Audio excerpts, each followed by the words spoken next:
बंदी छोड़ सतगुरु रामपाल जी परमेश्वर जी की जय हो।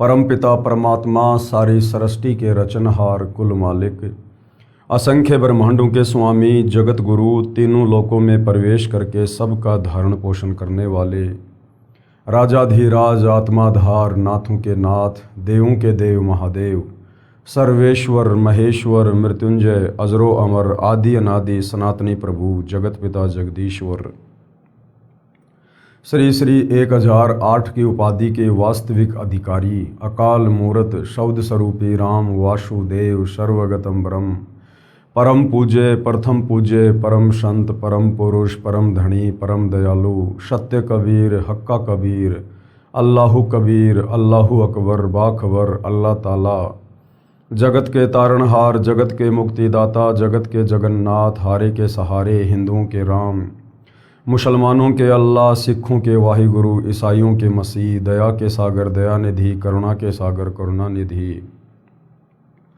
स्वयंभू परिभू, संकट मोचन, कष्ट हरण, मंगल करण, दुख भंजन, अविगत कबीर, निर्विकार निर्विषम परमात्मा, अलय अलेख सतगुरु, आदि अनादि सतगुरु, असली मर्यादा पुरुषोत्तम, असली राम, असली कृष्ण, असली घनश्याम, असली मुरारी, राजाओं के राजा, महाराजाओं के महाराजा, शहंशाहों के शहंशाह, सम्राटों के सम्राट, भगवानों के भगवान, अल्लाहों के अल्लाह, प्रभुओं के प्रभु, मसीहाओं के मसीह, सच्चे वाहिगुरु, बाबाओं के बाबा, पीरों के पीर, सेठों के सेठ, जगत सेठ, सावड़सा सेठ, सर्वगुण संपन्न, अनंत कोटि कलाओं के स्वामी, अनंत कोटि ब्रह्मांडों के नायक, योगियों में महायोगी, ध्यानियों में महाध्यानी, सिद्धों में परम सिद्ध, ज्ञानियों में तत्व ज्ञानी, ब्रह्म ज्ञानी, महाज्ञानी, परम ज्ञानी, सर्वश्रेष्ठ ज्ञानी, विज्ञानी, युवा कबीर, समर्थ कबीर, असमवात, अमित ओजा, सच्चे रहनुमा, करीम अल्लाह, सुभान अल्लाह, दुनिया के अंतिम पैगंबर। 8 सितंबर 1951 से गांव धनाना, जिला सोनीपत, हरियाणा, भारतवर्ष की पावन भूमि पे प्रकट रियल कल्कि भगवान श्री नारायण साकार हरि, श्री बाबा साहेब नूर अनंत परमात्मा, सच्चे दरवेश, सच्चे बाखबर, संत श्रोमणी सतगुरु रामपाल जी परमेश्वर जी के चरण कमल में आप और हम सभी भाई बहनों का अनंत कोटि दंडवत प्रणाम। सत्साई भाई और बहनों, बहुत बड़ी दया, बहुत बड़ी मेहर पूज्य गुरुदेव भगवान की, परमेश्वर रामपाल जी की, जिनके शुभ आशीर्वाद से, विशेष आशीर्वाद से, उन्हीं के सत्संगों के संग्रह के ऊपर बन चुकी पवित्र आध्यात्मिक पुस्तक कबीर बड़ा या कृष्ण के ऊपर वीडियो बनाने की श्रृंखला जारी है। इसी श्रृंखला में आज हमारा ये 15वें नंबर का वीडियो है।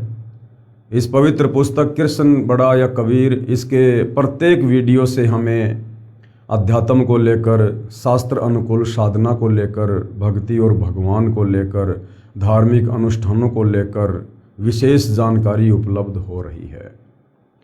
भाई और बहनों, ये पवित्र पुस्तक हिंदू समाज से जुड़ी परमात्मा प्रेमी आत्माओं के लिए किसी वरदान से कम नहीं है।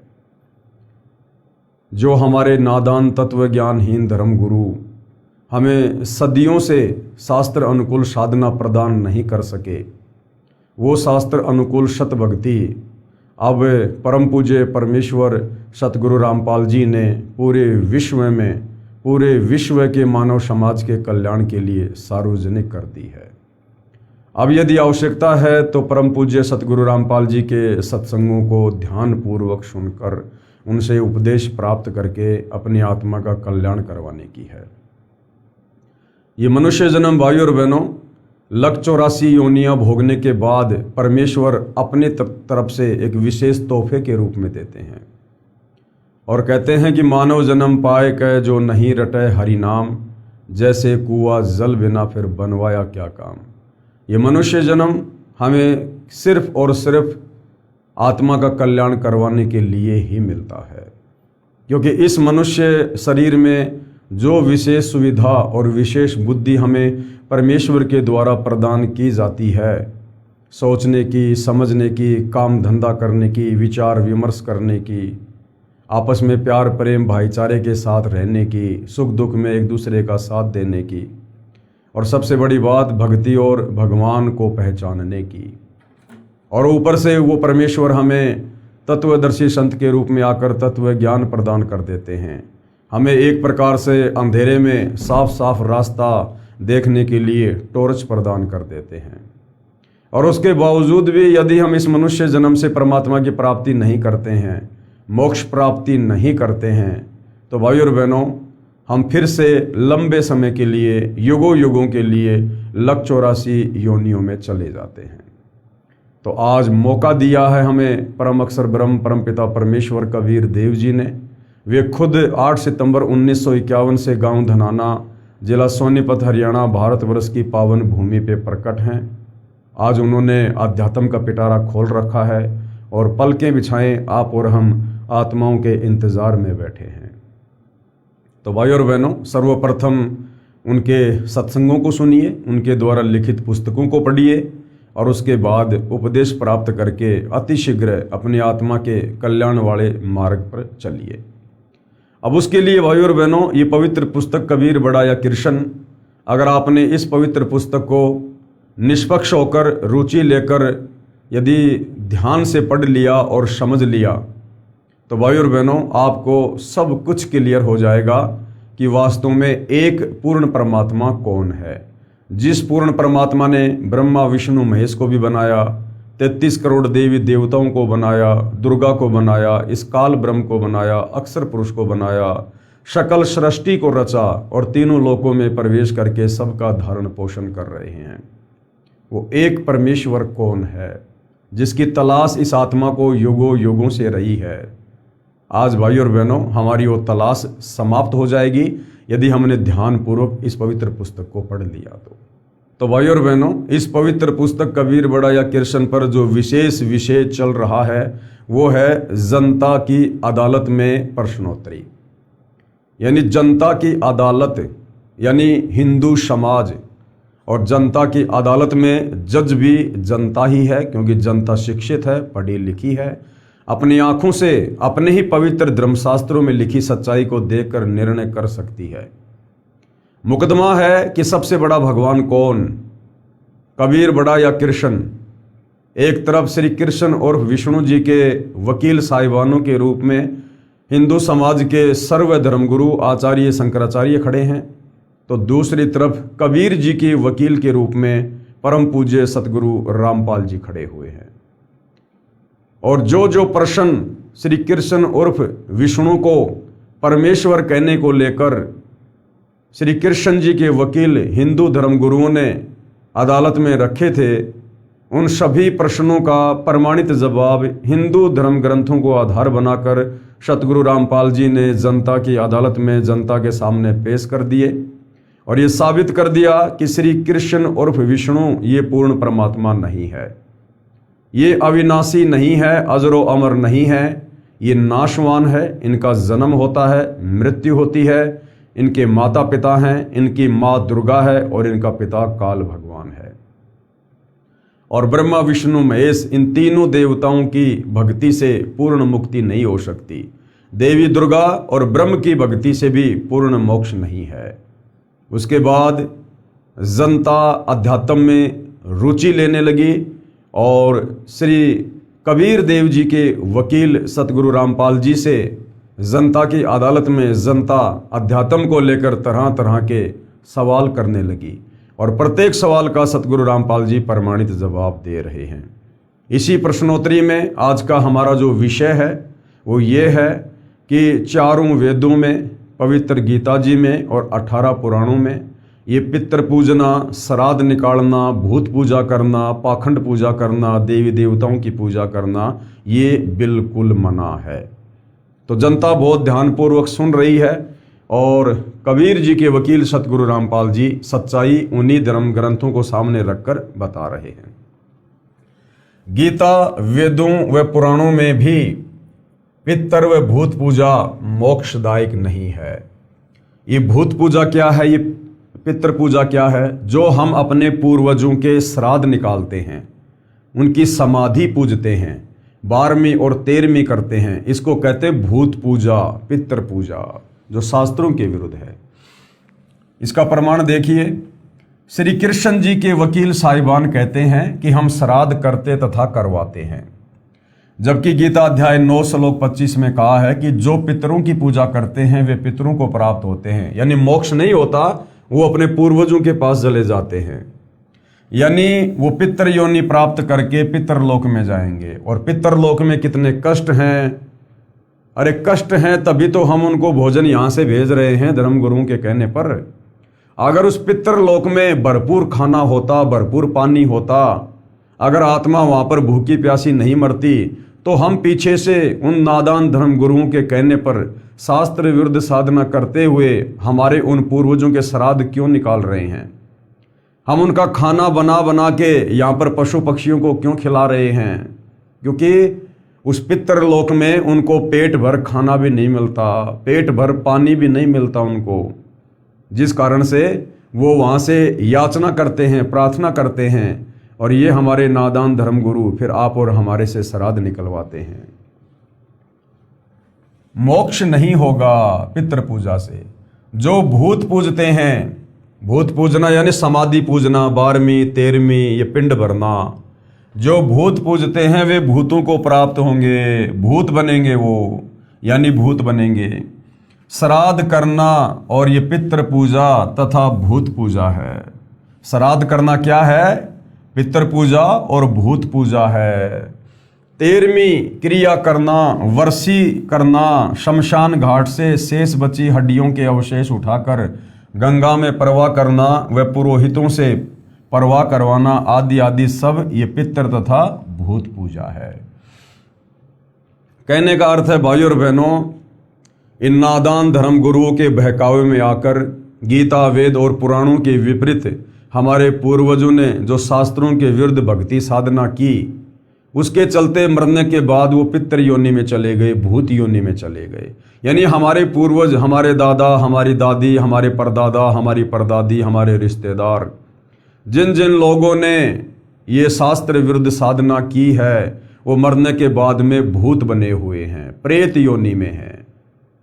और आप और हमारे से इन नादान धर्मगुरुओं के द्वारा भूतों की पूजा करवाई जा रही है, पितरों की पूजा करवाई जा रही है, जबकि मनुष्य योनि में हमने पूजा करनी थी पूर्ण परमात्मा की, सारी सृष्टि के मालिक की, जिससे मोक्ष नहीं दुर्गति प्राप्त होती है, जिसके जिम्मेदार श्री कृष्ण जी के वकील साहिबान हैं। हमसे ये गलत साधना कौन करवा रहे हैं? श्री कृष्ण उर्फ विष्णु जी के ये वकील, ये हमारे हिंदू धर्मगुरु, क्योंकि इनको स्वयं ज्ञान नहीं है। श्री कृष्ण जी के वकील, अब श्री कृष्ण जी के वकील साहिबान क्या कह रहे हैं?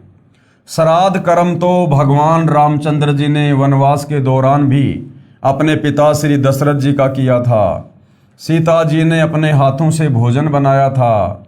जब ब्राह्मण श्राद्ध का भोजन खा रहे थे, उसी पंक्ति में सीता जी ने अपने ससुर दशरथ जी को भोजन खाते आंखों देखा। सीता ने घूंघट निकाला और श्री रामचंद्र को बताया, दशरथ जी स्वर्ग से श्राद्ध खाने आए थे, इसलिए श्राद्ध कर्म करना चाहिए।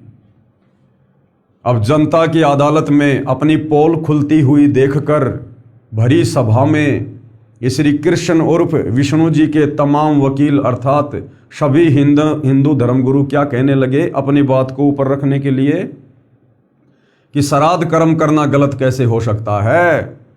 जब श्री रामचंद्र जी वनवास में थे तो उस समय उन्होंने अपने पिता राजा दशरथ जी का श्राद्ध निकाला था और राजा दशरथ स्वर्ग से श्राद्ध खाने के लिए, वो भोजन खाने के लिए वहाँ जंगल में एक पंक्ति में आकर ऋषियों के बीच में बैठे हुए थे और सीता जी ने अपनी आंखों से देखा था और उन्होंने घूंघट कर लिया था।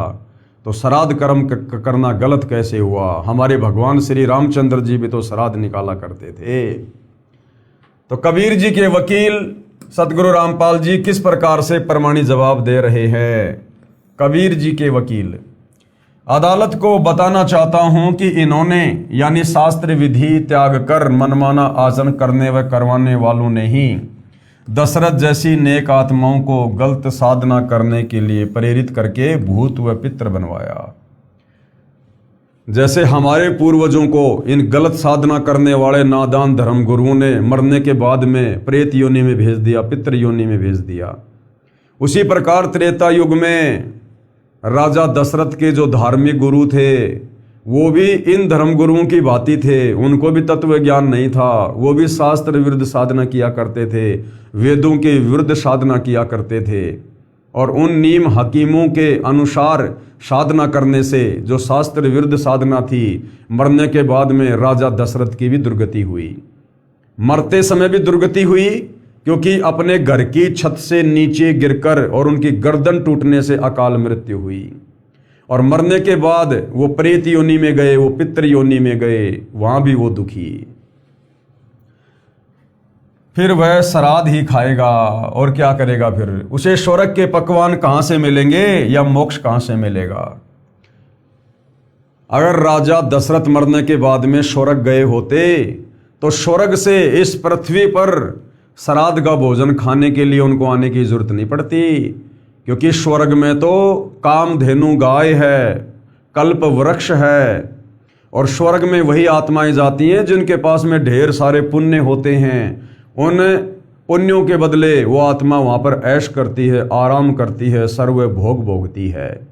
तो यदि राजा दशरथ स्वर्ग में गए होते तो उनको भोजन करने के लिए उस श्राद्ध में नहीं आना पड़ता। अर्थात राजा दशरथ श्री रामचंद्र जी के पिताजी भी शास्त्र विरुद्ध साधना करने के चलते प्रेत योनि में गए, पितृ योनि में गए। और वही साधना उन्हीं नादान धर्म गुरुओं के कहने पर जो राजा दशरथ ने की थी वो श्री रामचंद्र जी ने की, उनके भाइयों ने की, सीता जी ने की। तो सोचिए उनके मरने के बाद में वो कहां गए होंगे। गीता में चारों वेदों वाला ज्ञान संक्षिप्त में कहा है, यानी शॉर्ट में है। गीता अध्याय 9 श्लोक 25 में श्राद्ध व पिंड आदि कर्म कांड को गलत कहा है। हम एक तरफ तो कहते हैं कि हम हिंदू हैं और ये पवित्र गीता जी हमारा सर्वश्रेष्ठ धर्म ग्रंथ है, और पवित्र गीता जी अध्याय 9 श्लोक नंबर 25 में ये पिंड निकालना, श्राद्ध करना, ये सब मना किया हुआ है कि भूत पूजोगे तो भूत बनोगे, पितर पूजोगे तो तुम पितर बनोगे, देवताओं को पूजोगे तो देवताओं के लोक में जाओगे, और ये काल ब्रह्म कह रहा है कि मेरी पूजा करोगे तो मेरे लोक में आओगे। तो गीता जी हमें जिन साधनाओं को करने के लिए मना कर रही है, जिन क्रियाओं को करने के लिए मना कर रही है, यदि हम उनके विपरीत क्रिया करेंगे तो हम शास्त्रों के विरुद्ध साधना कर रहे हैं। और गीता अध्याय 16 श्लोक नंबर 23 के अनुसार जो व्यक्ति शास्त्र विधि को त्याग कर मनमाना आचरण यानी भक्ति क्रिया करते हैं उनको ना गति होती है, ना उनको कोई सिद्धि प्राप्त होती है, और इसी प्रकार से अपना जीवन व्यर्थ करके वो आत्माएं चली जाती हैं। मार्कंडे पुराण में भी प्रमाण है कि वेदों में पितृ पूजा, भूत पूजा यानी श्राद्ध करना अविद्या यानी मूर्खों का काम बताया है। पेश है प्रमाण के लिए गीता अध्याय 9 श्लोक 25 की फोटोकॉपी, क्योंकि मामला जनता की अदालत में चल रहा है। एक तरफ श्री कृष्ण जी के वकील खड़े हैं और दूसरी तरफ कबीर जी के वकील सतगुरु रामपाल जी। तो वही जनता की अदालत में प्रमाण दिखाने अति आवश्यक होते हैं कि वास्तव में ये जो श्राद्ध निकालना है, समाधि पूजना है, 12वीं करना, 13वीं करना, पिंड भरना, ये पितृ पूजा है, ये भूत पूजा है। और इस पूजा को करने के चलते हम अंत में शरीर त्यागने के बाद दुर्गति को प्राप्त होंगे, हम भूत बनकर घूमेंगे, हम प्रेत बनकर घूमेंगे। ये हमारा पवित्र ग्रंथ गीता जी कह रहा है। ये देखिएगा अध्याय 9 श्लोक नंबर 25 की फोटोकॉपी आप जियों के सामने है। हाथ कंगन को आरसी क्या, पढ़े लिखे को फारसी क्या। यान्ति देवव्रता देवान पितरन यान्ति पितृव्रंता भूतानि यान्ति भूतेजा यान्ति मद्याजिन अपि माम। क्या कहा है? देवताओं को पूजने वाले देवताओं को प्राप्त होते हैं। जो ब्रह्मा विष्णु महेश की पूजा करते हैं या अन्य देवी देवताओं की पूजा करते हैं, वो मरने के बाद क्या होगा? वो इन देवताओं के लोक में जाएंगे, और इन देवताओं के लोक में जाकर वो देवता नहीं बनेंगे, वहां पर नौकर बनेंगे, वो गण बनेंगे, और अपना वो पुण्य वहाँ पर खर्च करके फिर वापस जन्म मरण में आएंगे, लक 84 में आएंगे और नरक में जाएंगे। और पितरों को पूजने वाले पितरों को प्राप्त होंगे। अब ये जो श्राद्ध वगैरह निकालते हैं ये पितृ पूजा है। तो श्राद्ध निकालने वाले मरने के बाद कहाँ जाएंगे? वो तो देवताओं के लोक में भी नहीं जाएंगे, क्योंकि वो तो श्राद्ध निकाल के समाधि पूज के कर्म कांड कर करके वो तो भूत पूजा कर रहे हैं, वो तो पितृ पूजा कर रहे हैं। तो वो अपने पूर्वजों के पास जाएंगे जो भटक रहे हैं भूखे प्यासे। भूतों को पूजने वाले भूतों को प्राप्त होते हैं। जो पिंडदान वगैरह करते हैं वो भूत पूजा है। और मेरा पूजन करने वाला भगत मुझको ही प्राप्त होता है। काल ब्रह्म कह रहा है, गीता ज्ञानदाता ये ज्योति निरंजन, कि मेरी पूजा करने वाला मुझे प्राप्त होता है। तो काल ब्रह्म की साधना है ओम नाम। तो ओम नाम का जाप करने वाले इस काल को प्राप्त होंगे। अब जिसका नाम ही काल है, यानी सबको खाने वाला, सबको ग्रासने वाला, तो भला उसके लोक में जाकर हम कैसे मोक्ष प्राप्त कर सकते हैं? कैसे हम सुखी रह सकते हैं? तो ओम नाम की साधना से हम इस ब्रह्म के ब्रह्मलोक में जाएंगे। और गीता अध्याय 8 श्लोक नंबर 16 में ये खुद कहता है कि ब्रह्मलोक पर्यंत सर्वलोक पुनरावर्ती में है। तो ब्रह्मलोक में गया हुआ साधक भी लौटकर वापस संसार में जन्म और मरण में आता है। यानी पूर्ण मुक्ति 21 ब्रह्मांड में, 21 ब्रह्मांड के स्वामी काल निरंजन ज्योति निरंजन की भक्ति से भी नहीं है। इसलिए मेरे भक्तों का पुनर्जन्म नहीं होता, ये बात गलत लिखी हुई है। ये हमारे अनुवादकर्ताओं की गलती है, क्योंकि ये गीता ज्ञानदाता ये बात कह ही नहीं सकता कि मेरे भक्तों का कभी पुनर्जन्म नहीं होता। क्योंकि आपने देखा इसी पवित्र गीता में, ये गीता ज्ञान देने वाला ब्रह्म काल, ये खुद गीता अध्याय 2 श्लोक नंबर 12 में, गीता अध्याय 10 श्लोक नंबर 2 में, गीता अध्याय 4 श्लोक नंबर 5 और 9 में ये खुद स्वीकार कर रहा है कि अर्जुन तेरे और मेरे बहुत जन्म हो चुके हैं, तू नहीं जानता, मैं जानता हूं। ये राजा लोग, ये सेना, तू और मैं, हम पहले भी थे, आज भी हैं, आगे भी होंगे। अर्थात हम जन्मते और मरते हैं। फिर भला ये कैसे कह सकता है? इसलिए मेरे भक्तों का पुनर्जन्म नहीं होता। जब ये खुद ही जन्म और मरण में है तो इसके भक्तों का जन्म मरण का रोग कैसे समाप्त होगा, कैसे कटेगा? तो ये गीता अनुवादकों ने अनुवाद में गलती की है, क्योंकि इनको तत्व ज्ञान नहीं था और ये श्री कृष्ण उर्फ विष्णु से ऊपर किसी को परमात्मा नहीं मानते थे। तो घुमा फिरा के इन्होंने श्री कृष्ण जी के ऊपर ही टोपी पहना दी। देखिएगा, यह अनुवाद श्री जयदयाल गोविंदका जी का किया हुआ गीता प्रेस गोरखपुर से प्रकाशित है। इसमें लिखा है कि इसलिए मेरे भक्तों का पुनर्जन्म नहीं होता। ये गलत लिखा हुआ है। ये जो लिखा हुआ ना कि इसलिए मेरे भक्तों का पुनर्जन्म नहीं होता, तो ये यहां पर गलत लिखा हुआ है। प्रथम तो मूल पाठ में ऐसा कोई शब्द नहीं है जिसका अर्थ ये बनता हो। दूसरा, गीता ज्ञान देने वाले ने गीता अध्याय 2 श्लोक 12 में, गीता अध्याय 4 श्लोक 5 में और गीता अध्याय 10 श्लोक 2 में स्पष्ट किया है कि मेरा पुनर्जन्म होता है। जब गीता ज्ञानदाता काल ब्रह्म खुद स्वीकार कर रहा है कि मेरा पुनर्जन्म होता है, तो बताओ फिर भाई गीता अध्याय 9 श्लोक नंबर 25 में क्यों कहेगा कि मेरे भक्तों का पुनर्जन्म नहीं होता? जब भगवान का पुनर्जन्म हो रहा है गीता ज्ञानदाता का, तो उसके भक्तों का पुनर्जन्म नहीं होगा, ये बात जमने वाली नहीं है।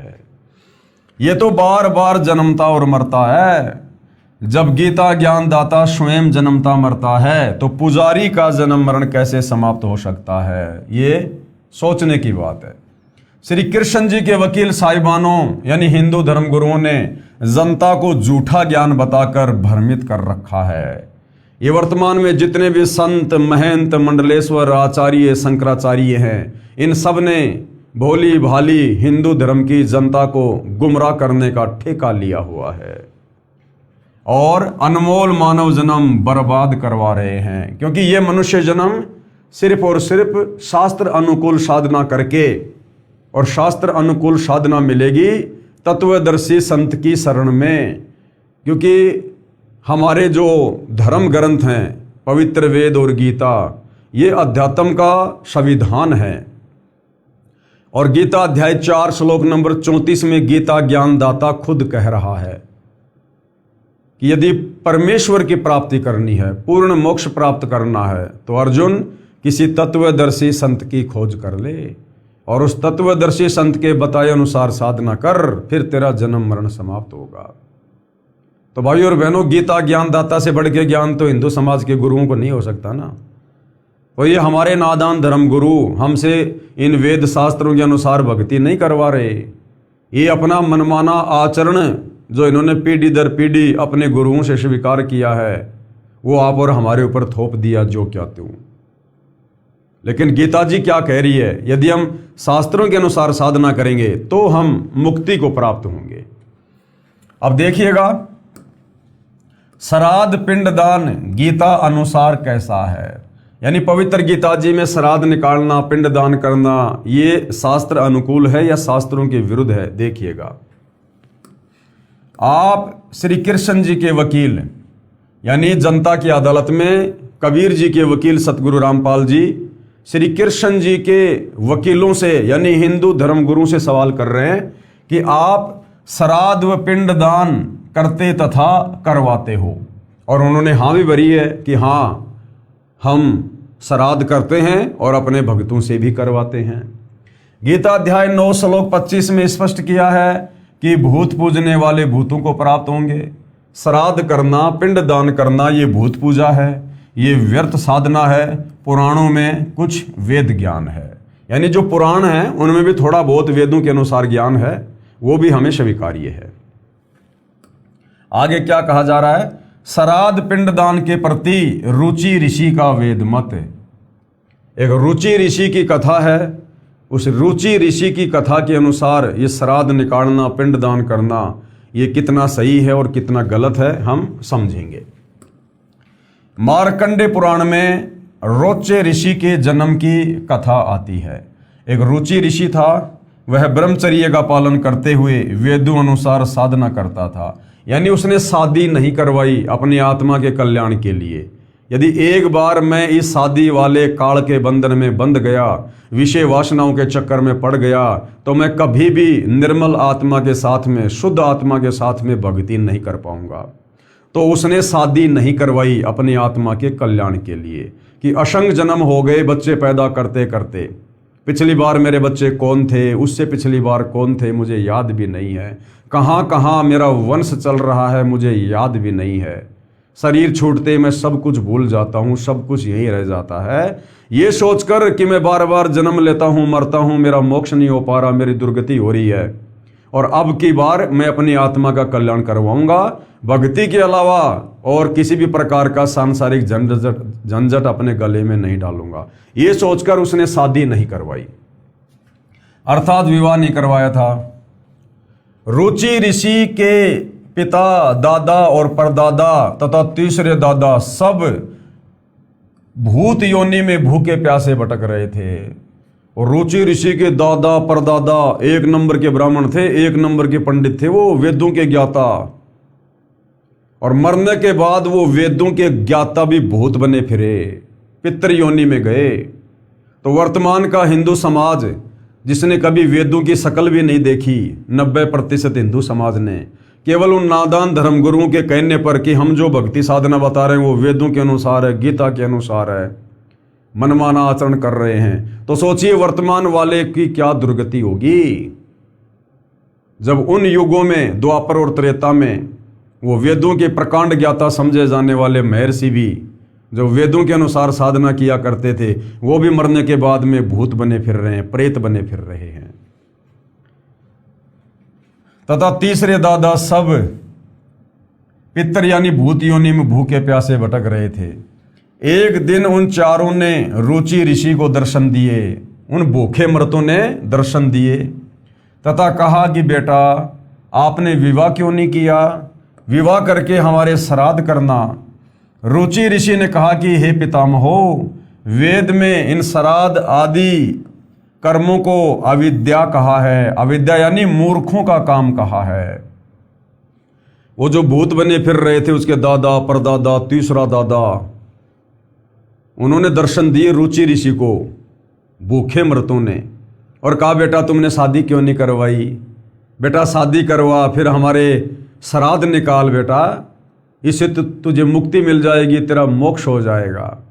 अब विचार करो भाई और बहनों, वो दादा परदादा रुचि ऋषि को सलाह दे रहे हैं कि तू शादी करवा, संतान उत्पन्न कर, फिर हमारे श्राद्ध निकाल, ऐसा करने से तेरा मोक्ष हो जाएगा। तो वो भी तो अपने समय में शादी करके और श्राद्ध निकाल रहे थे अपने पूर्वजों के, फिर वो कर्म करने से उनका मोक्ष क्यों नहीं हुआ? वो फिर भूत योनि में क्यों है, प्रेत योनि में क्यों है?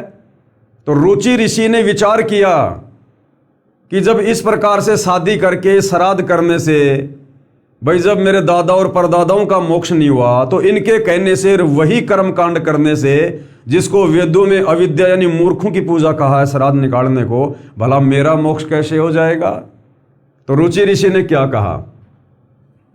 रुचि ऋषि ने कहा कि हे पितामहों, यानी हे मेरे दादा परदादाओं, वेद में इस श्राद्ध आदि कर्म को अविद्या कहा है, यानी मूर्खों का काम कहा है।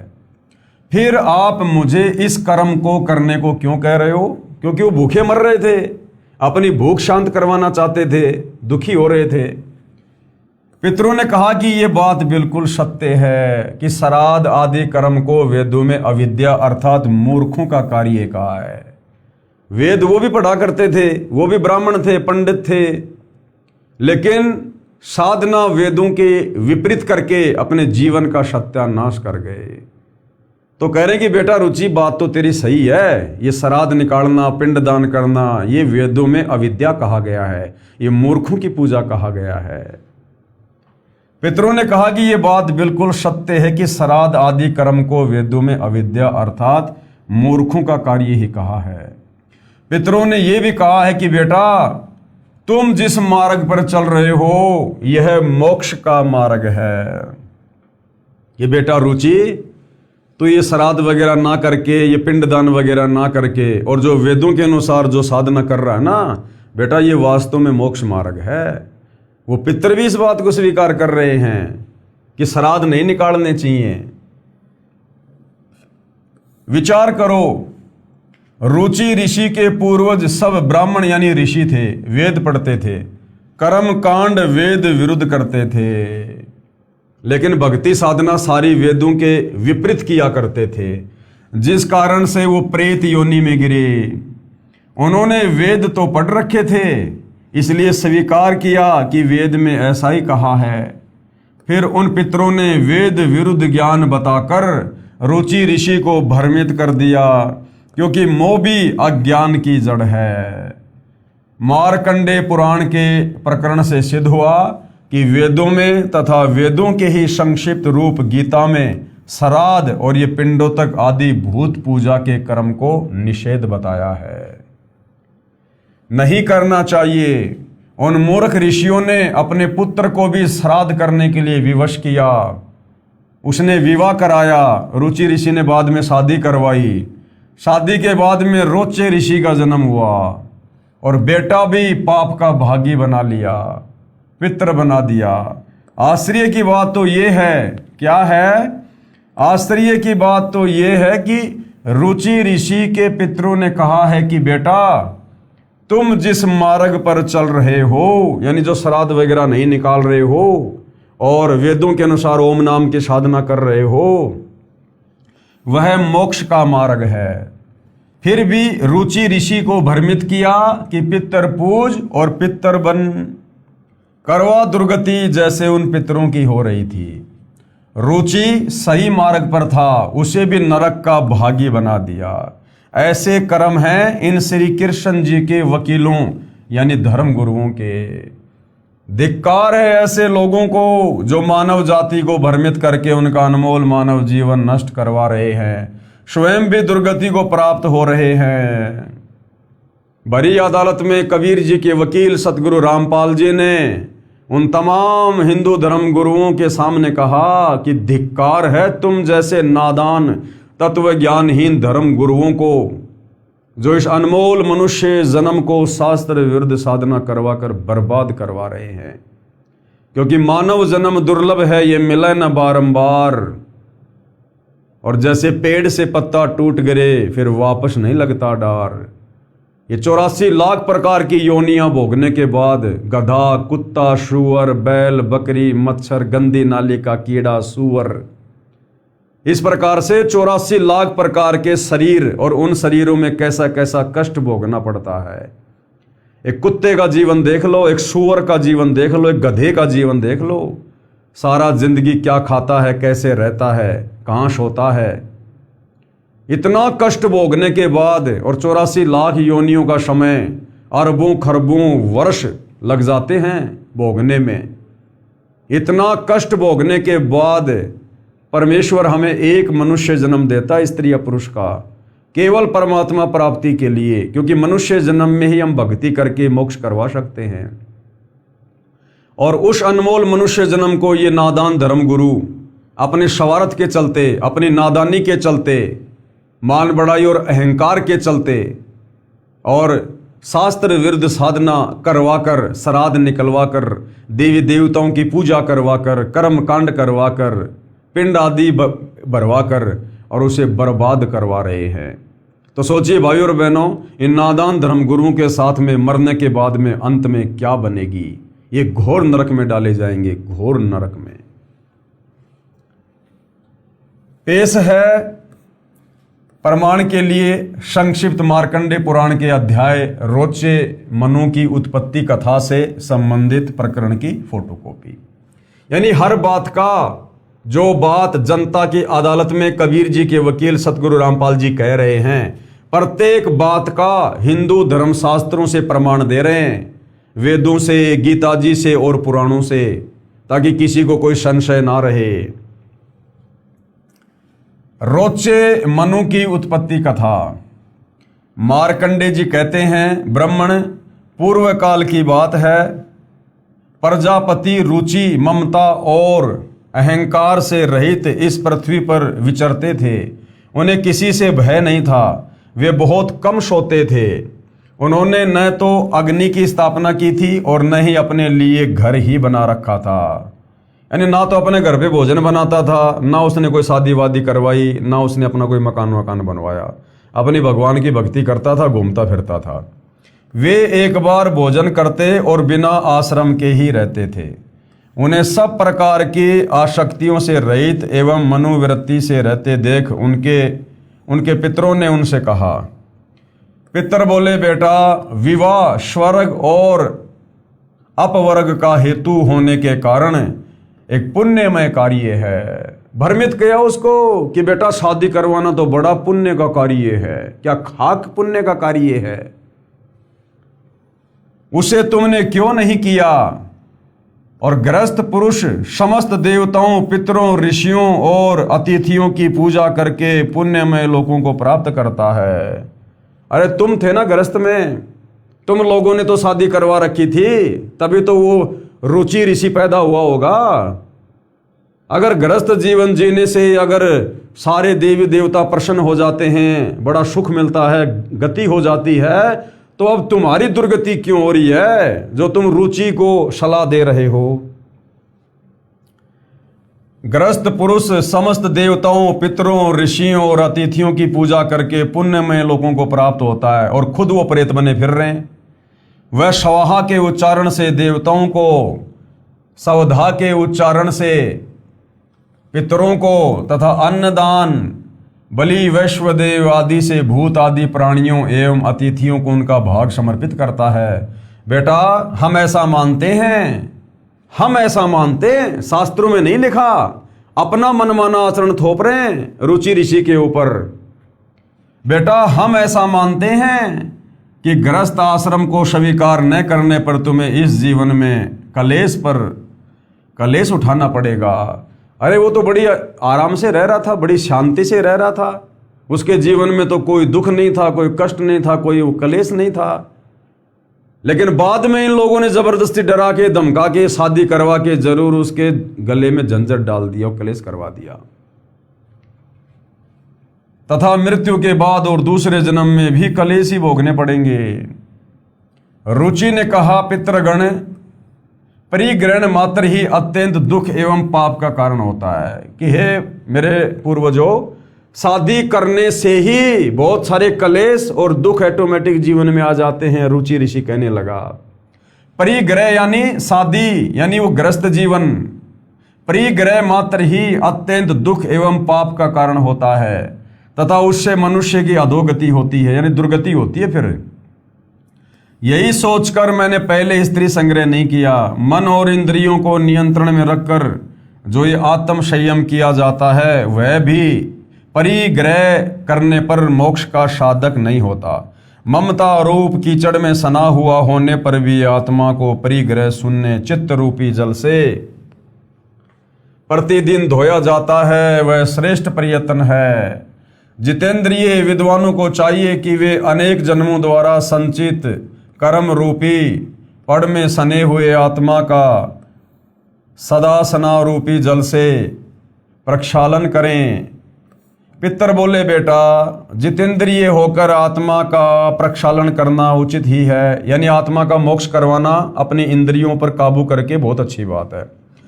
किंतु तुम जिस मार्ग पर चल रहे हो वह मोक्ष का मार्ग है। कि रुचि ऋषि, तूने जो शादी वादी नहीं करवाई है ना, और जो तू ये वेदों के अनुसार भक्ति कर रहा है, श्राद्ध वगैरह नहीं कर रहा है, बेटा ये वास्तव में मोक्ष का मार्ग है। अरे तो बेचारे को मोक्ष प्राप्त करने दो भाई, क्यों फिर उसको शास्त्र विरुद्ध साधना में लगा रहे हो, क्यों उसे श्राद्ध निकलवा रहे हो। किंतु फलेच्छा रहित दान और शुभाशुभ के उपभोग से भी पूर्वकृत अशुभ कर्म दूर होता है। इसी प्रकार दया भाव से प्रेरित होकर जो कर्म किया जाता है वह बंधन कारक नहीं होता। फल कामना से रहित कर्म भी बंधन में नहीं डालता। पूर्व जन्म में किया हुआ मानवों का शुभाशुभ कर्म सुख दुखमय भोगों के रूप में प्रतिदिन भोगने पर ही क्षीण होता है। इस प्रकार विद्वान पुरुष आत्मा का प्रक्षालन करते हैं और उनकी बंधनों से रक्षा करते हैं। ऐसा करने से वह अविवेक के कारण पाप रूपी कीचड़ में नहीं फंसता। रुचि ने पूछा, पितामहों यानी हे मेरे पूर्वजों, वेद में कर्म मार्ग को अविद्या कहा गया है, फिर क्यों आप लोग मुझे उस मार्ग में लगा रहे हो। रुचि ऋषि ने कहा कि हे मेरे पूर्वजों, ये रुचि ऋषि है और अपने पूर्वजों से कह रहा है कि हे मेरे पूर्वजों, वेदों में तो इस कर्म मार्ग को, इस कर्म कांड को अविद्या यानी मूर्खों की पूजा कहा है, फिर आप मुझे ऐसे घटिया कर्म में क्यों लगा रहे हो। तो पूर्वज क्या बोले, पितर बोले, ये सत्य है कि कर्म को अविद्या ही कहा गया है, इसमें तनिक भी मिथ्या नहीं है। फिर भी इतना तो निश्चित है कि उस विद्या की प्राप्ति में कर्म ही कारण है। विहित कर्म का पालन न करके जो अधम मनुष्य संयम करते हैं वह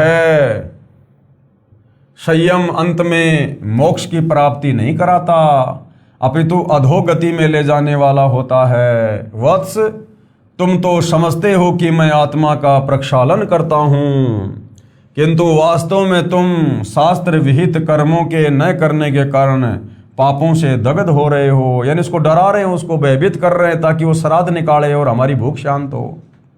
कर्म अविद्या होने पर भी विधि के पालन द्वारा शोधे हुए विष की भांति मनुष्यों का उपकार करने वाला ही होता है। इसके विपरीत वह विद्या भी विधि की अवहेलना से निश्चय ही हमारे बंधन का कारण बन जाती है। अतः वत्स यानी हे बेटा, तुम विधि पूर्वक स्त्री संग्रह करो। बेटा तू शादी करवा, विषय वासनाओं के चक्कर में पड़ जा, अपना जीवन बर्बाद कर। ऐसा ना हो कि इस लोक का,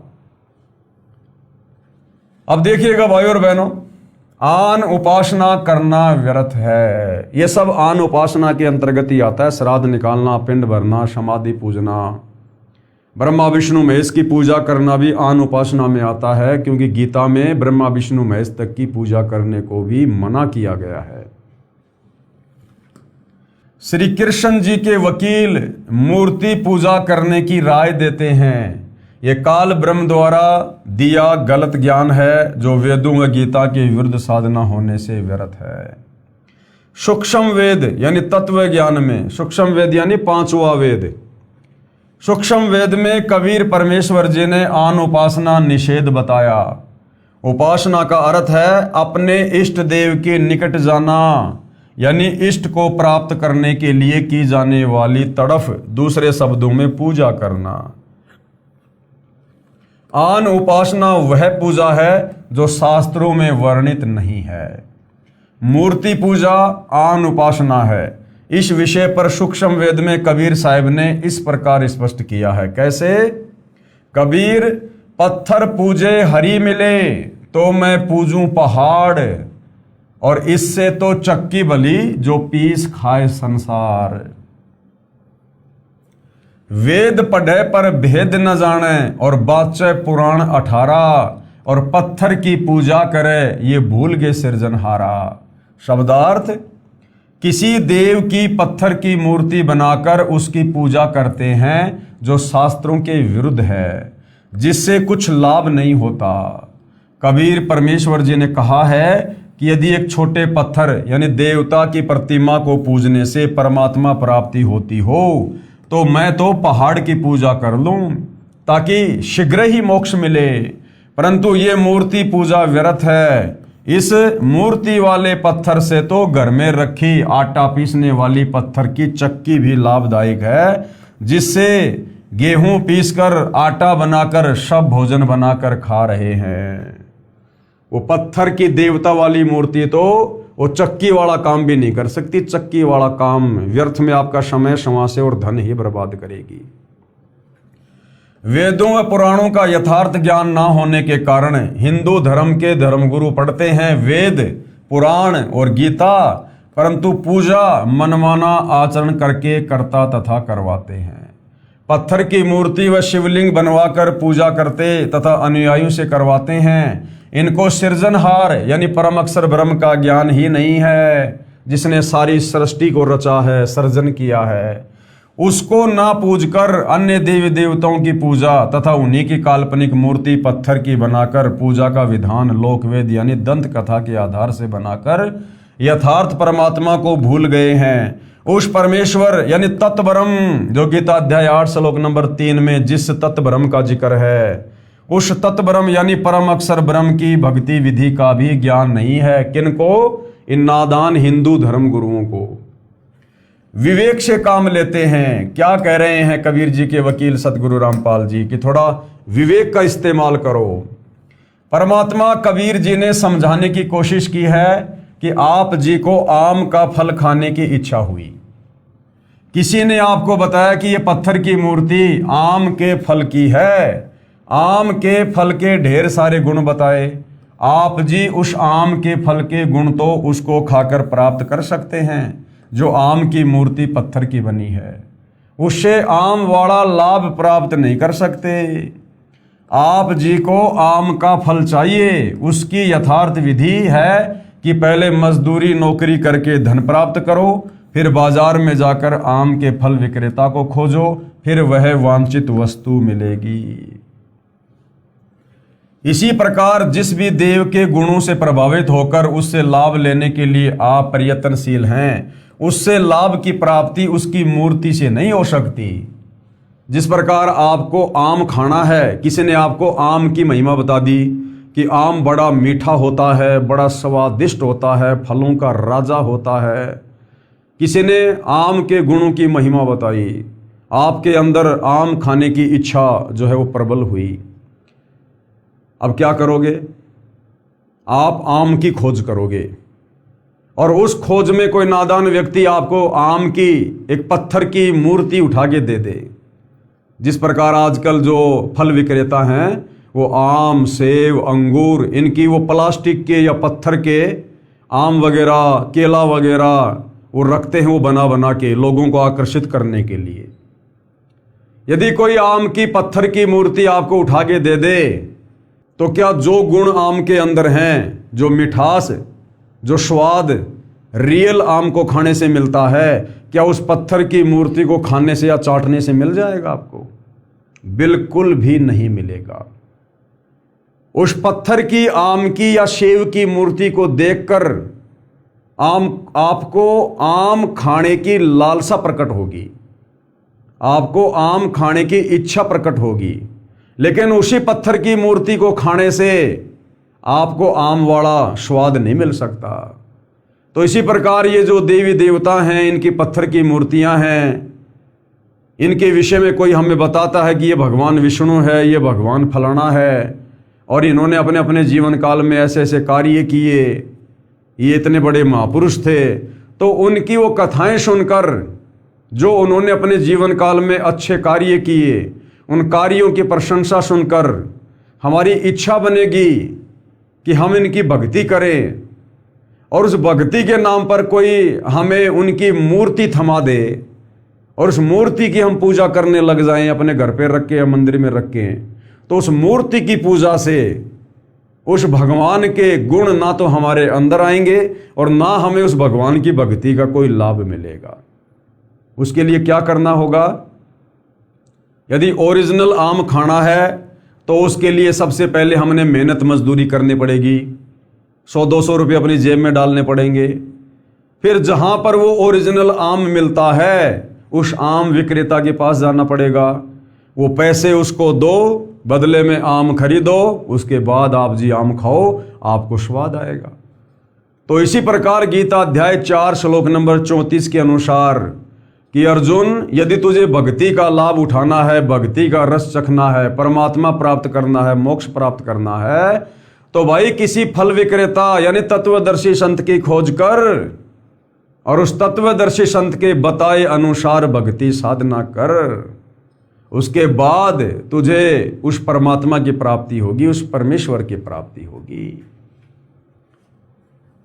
उसकी विधि शास्त्रों में वर्णित है, वह अपनाए तथा मजदूरी यानी साधना करके भक्ति धन संग्रह करें।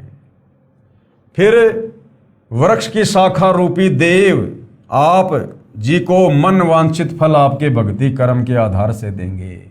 ये संसार रूपी वृक्ष की शाखा कौन है? ये ब्रह्मा विष्णु महेश। जब आप पूर्ण परमेश्वर की भक्ति रूपी वृक्ष की जड़ की पूजा करेंगे, मूल की पूजा करेंगे, कबीर परमेश्वर की पूजा करेंगे, तत्वदर्शी संत से उपदेश प्राप्त करके, तो आपके संस्कार बनेंगे और उन्हीं संस्कारों के आधार से, क्योंकि जड़ से खुराक कहाँ आती है? टहनियों में जाती है और टहनियों के फल लगते हैं। तो जब हम भक्ति रूपी वृक्ष की जड़ परम अक्षर ब्रह्म तत् ब्रह्म कबीर देव की पूजा करेंगे, तो हमारे संस्कार बनकर इन्हीं ब्रह्मा विष्णु महेश के पास में आएंगे और यही ब्रह्मा विष्णु महेश फिर हमें मन वांछित फल देंगे भक्ति का। इस विधि से हमें लाभ होगा। अन्य उदाहरण बताया गुरुदेव ने, किसी संत बाबा से उसके अनुयायियों को बहुत सारे लाभ हुआ करते थे। श्रद्धालु अपनी समस्या बाबा यानी गुरुजी को बताया करते थे। गुरुजी उस कष्ट के निवारण की युक्ति बताते थे, अनुयायियों को लाभ होता था। उस बाबा की मृत्यु के पश्चात श्रद्धालुओं ने श्रद्धावश उस महात्मा की पत्थर की मूर्ति बनाकर मंदिर बनवाकर उसमें स्थापित कर दी। फिर उसकी पूजा प्रारंभ कर दी। उस मूर्ति को भोजन बनाकर भोग लगाने लगे। उसी के सामने अपने संकट निवारण की प्रार्थना करने लगे। उस मूर्ति में प्राण प्रतिष्ठित करने का भी आयोजन करते हैं। ये अंधश्रद्धा भक्ति है जो मानव जीवन की नाशक है। अब इसको और अच्छे से कैसे समझा रहे हैं पूज्य गुरुदेव भगवान? विचार करें, एक डॉक्टर यानी वैद्य था, जो भी रोगी उससे उपचार करवाता था वो स्वस्थ हो जाया करता था। डॉक्टर रोगी को रोग बताता और उसके उपचार के लिए औषधि देकर औषधि के सेवन की विधि बताया करता था। साथ में किन किन वस्तुओं का सेवन करें, किन का ना करें, सब हिदायत देता था। इस प्रकार उपचार से रोगी स्वस्थ हो जाया करते थे, जिस कारण से वह डॉक्टर उस क्षेत्र के व्यक्तियों में आदरणीय बना था। उसकी प्रसिद्धि दूर दूर तक थी। यदि उस डॉक्टर की मृत्यु के पश्चात उसकी पत्थर की मूर्ति बनाकर, मंदिर बनाकर, प्राण प्रतिष्ठित करवाकर स्थापित कर दी जाए, फिर उसके सामने रोगी खड़ा होकर अपने रोग के उपचार के लिए प्रार्थना करे, तो क्या वह पत्थर बोलेगा? क्या पहले जीवित रहते की तरह औषधि सेवन विधि तथा परहेज बताएगा? नहीं, बिल्कुल नहीं। उन रोगियों को उसी जैसा अनुभवी डॉक्टर खोजना होगा जो जीवित हो, पत्थर की मूर्ति से उपचार की इच्छा करने वाले अपने जीवन के साथ धोखा करेंगे। वे बिल्कुल भोले या बालक बुद्धि के हो सकते हैं। ठीक इसी प्रकार वर्तमान में किसी भी धर्म में, किसी भी समाज में जिन महापुरुषों के नाम पर मंदिर बना रखे हैं, गुरुद्वारे बना रखे हैं, मस्जिदें बना रखी है, चर्च बना रखे हैं, सोने की, चांदी की, धातु की या पत्थर की मूर्ति लगा रखी है, फोटोएं लगा रखी हैं, वो महापुरुष वर्तमान में धरती पर नहीं है, शरीर छोड़ के जा चुके हैं। और अब पीछे से हम उनके मंदिर बनाकर, मूर्तियां बनाकर पूजा करते हैं, मत्था टेकते हैं, उनसे लाभ इच्छा प्राप्ति के लिए तरह तरह की याचना करते हैं, चढ़ावा चढ़ाते हैं, भोग लगाते हैं। तो कहने का मतलब है अब वो शास्त्र विरुद्ध साधना बनकर रह गई है। केवल शास्त्र विरुद्ध साधना, उस पूजा के करने से, इस विधि से हमें परमात्मा से कोई लाभ किसी प्रकार का नहीं मिलेगा। जब वो महापुरुष पृथ्वी पर थे, जीवित थे, और जैसे भी भक्ति साधना उनके पास में थी, उस समय जिन जिन लोगों ने लाभ प्राप्त किया तो किया, उस महापुरुष के मरने के बाद फिर उसकी पत्थर की मूर्ति बनाकर पूजना वैसा ही है जैसे डॉक्टर के मरने के बाद उसकी मूर्ति बनाकर और उस मूर्ति के आगे खड़े होकर अपने रोग के कष्ट के लिए प्रार्थना करना मूर्खता होती है। इसलिए भाइयों और बहनों, हमने जीवित संत को खोजना होगा, और जीवित संत भी वो चाहिए जो गीता अध्याय 4 श्लोक 34 के अनुसार तत्वदर्शी हो। और तत्वदर्शी संत की भूमिका में वो कबीर परमात्मा खुद ही धरती पर प्रकट होकर ये बात बताता है।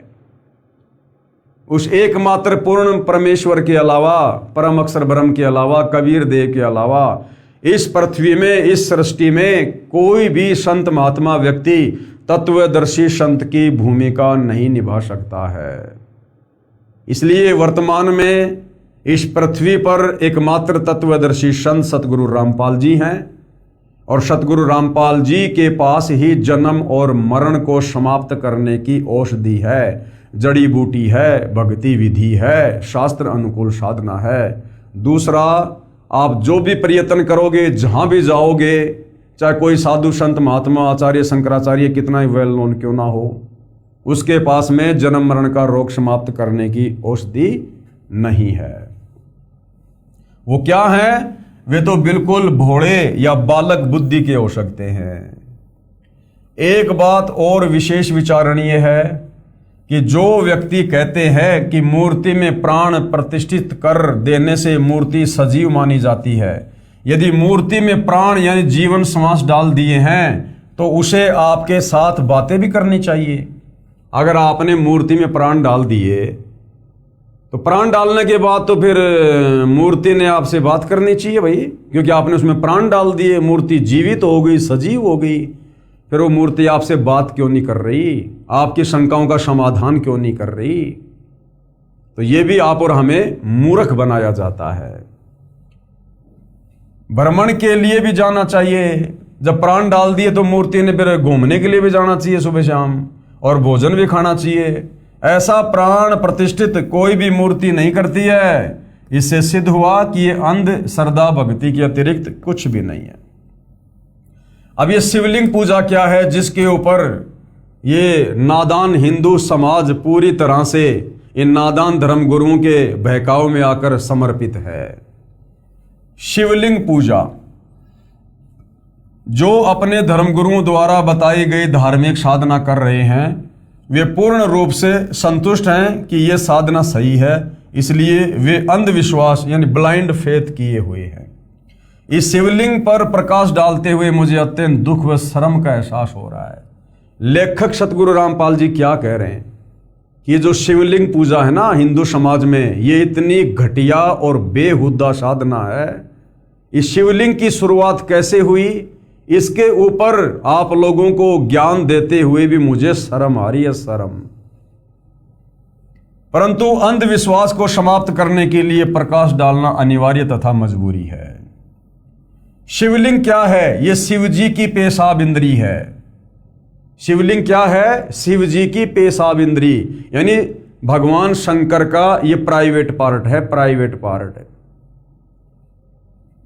शिवलिंग के चित्र में देखने से स्पष्ट होता है कि शिव का लिंग यानी प्राइवेट पार्ट और स्त्री की लिंगी यानी शिवलिंग के नीचे जो और एक पार्ट होता है वो क्या है, वो स्त्री की लिंगी है, यानी पेशाब इंद्री यानी योनि में वो प्रविष्ट है। और इसकी पूजा हिंदू श्रद्धालु कर रहे हैं। शर्म की बात है, शर्म की बात। अब शिवलिंग की पूजा कैसे प्रारंभ हुई, आपको धर्मशास्त्रों से भी पहले इसी पवित्र पुस्तक से प्रमाणित कर दिया गया है। शिवलिंग की पूजा कैसे प्रारंभ हुई।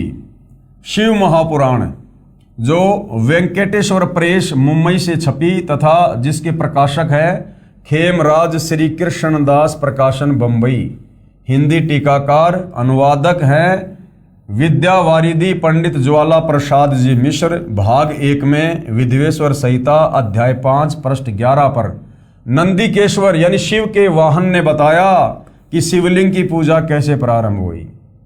अब सतगुरु रामपाल जी के ऊपर दोषारोपण मत करना कि ये शिवलिंग क्या है, शिवलिंग की पूजा कैसे शुरू हुई, ये शास्त्रों के विरुद्ध है या शास्त्रों के अनुसार है।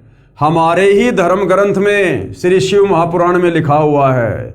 और भगवान शंकर के वाहन नांदिया बैल जिनको नंदीकेश्वर कहते हैं वो खुद बता रहे हैं। विधवेश्वर संहिता अध्याय 5 श्लोक 27 और 30, पूर्व काल में यानी बहुत समय पहले जो पहला कल्प जो लोक में विख्यात है, उस समय महात्मा ब्रह्मा और विष्णु का परस्पर युद्ध हुआ। नंदीकेश्वर क्या कह रहे हैं कि पूर्व काल में एक बार भगवान विष्णु और भगवान ब्रह्मा जी का यानी इन दोनों भगवानों का, दोनों देवताओं का आपस में झगड़ा हो गया, युद्ध हो गया इनका। उनके मान को दूर करने को उनके बीच में उन निष्कल परमात्मा ने यानी काल ने, ज्योति निरंजन ने स्तंभ रूप अपना स्वरूप दिखाया। वो किस बात को लेकर लड़ रहे थे। ब्रह्मा जी बोला मैं तेरा बाप यानी मैं सारी सृष्टि का मालिक स्वामी। विष्णु जी बोला कि मैं तेरा बाप, मैं हूं सारी सृष्टि का मालिक। इस बात को लेकर दोनों में झगड़ा हो गया भयंकर। उधर से काल ने, ब्रह्म ने, ज्योति निरंजन ने देखा कि अगर मेरे बेटे आपस में लड़ेंगे तो मेरे भोजन का क्या होगा, क्योंकि उसको प्रतिदिन 1 लाख मानव शरीरधारी आत्माओं के सूक्ष्म शरीर से निकली वासना खाने का श्राप लगा हुआ है। उसने सोचा अगर मेरे बेटे आपस में लड़ेंगे तो प्रतिदिन फिर मैं 1 लाख प्राणी कहां से खाऊंगा। और उनको अहंकार हो गया था दोनों को कि मैं भगवान, मैं भगवान। तो उनके अहंकार को भी दूर करना था कि ब्रह्मा और विष्णु तुम भगवान नहीं हो। उस काल ने क्या किया, वो खुद तो अपने ओरिजिनल काल रूप में आता नहीं है क्योंकि उसको श्राप लगा हुआ है। उसने सौगंध खा रखी है कि मैं अपने वास्तविक काल रूप में किसी को दर्शन नहीं दूंगा। तो उसने क्या किया, उन दोनों के बीच में एक लंबा चौड़ा एक खंबा प्रकट कर दिया, स्तंभ, तेजों में नूर निकल रहा, रोशनी निकल रही उससे, उन दोनों के बीच में खड़ा कर दिया। अब वो दोनों लड़ाई झगड़ा तो भूल गए और उसके और छोर की ओर देखने लगे। एक तो नीचे चला गया, एक ऊपर चला गया। थक हार के दोनों वापस आ गए कि हमें तो इसका कोई और छोर ही दिखाई नहीं दे रहा। उसके बाद वहां पर यह काल प्रकट हो जाता, फिर अपने तीसरे पुत्र शंकर का रूप बनाकर, क्योंकि खुद के रूप में तो यह आ नहीं सकता, अपने तीसरे बेटे शंकर का रूप बनाकर फिर वहां प्रकट हो गया और अपनी पत्नी दुर्गा को पार्वती रूप बनाकर अपने साथ में लेके खड़ा हो गया। और क्या कुछ कहा। उस समय महात्मा ब्रह्मा और विष्णु का आपस में युद्ध हुआ। उनके अभिमान को दूर करने को कि मैं भगवान, उनके इस अभिमान को दूर करने को उनके बीच में उन निष्कल परमात्मा ने, कौन है ये निष्कल परमात्मा, ये काल ज्योति निरंजन, स्तंभ रूप अपना स्वरूप दिखाया। तब जगत के हित की इच्छा से निर्गुण शिव ने यानी उस काल ने उस तेजोमय स्तंभ से अपने लिंग आकार का स्वरूप दिखाया। उसके बाद उस खंबे को इस काल ने अपने प्राइवेट पार्ट, अपने लिंग के रूप में खड़ा कर दिया, बना दिया। तब जगत के हित की इच्छा से निर्गुण शिव ने उस तेजोमय स्तंभ से अपने लिंग आकार का स्वरूप दिखाया। उसी दिन से लोक में वह निष्कल शिव जी का लिंग विख्यात हुआ।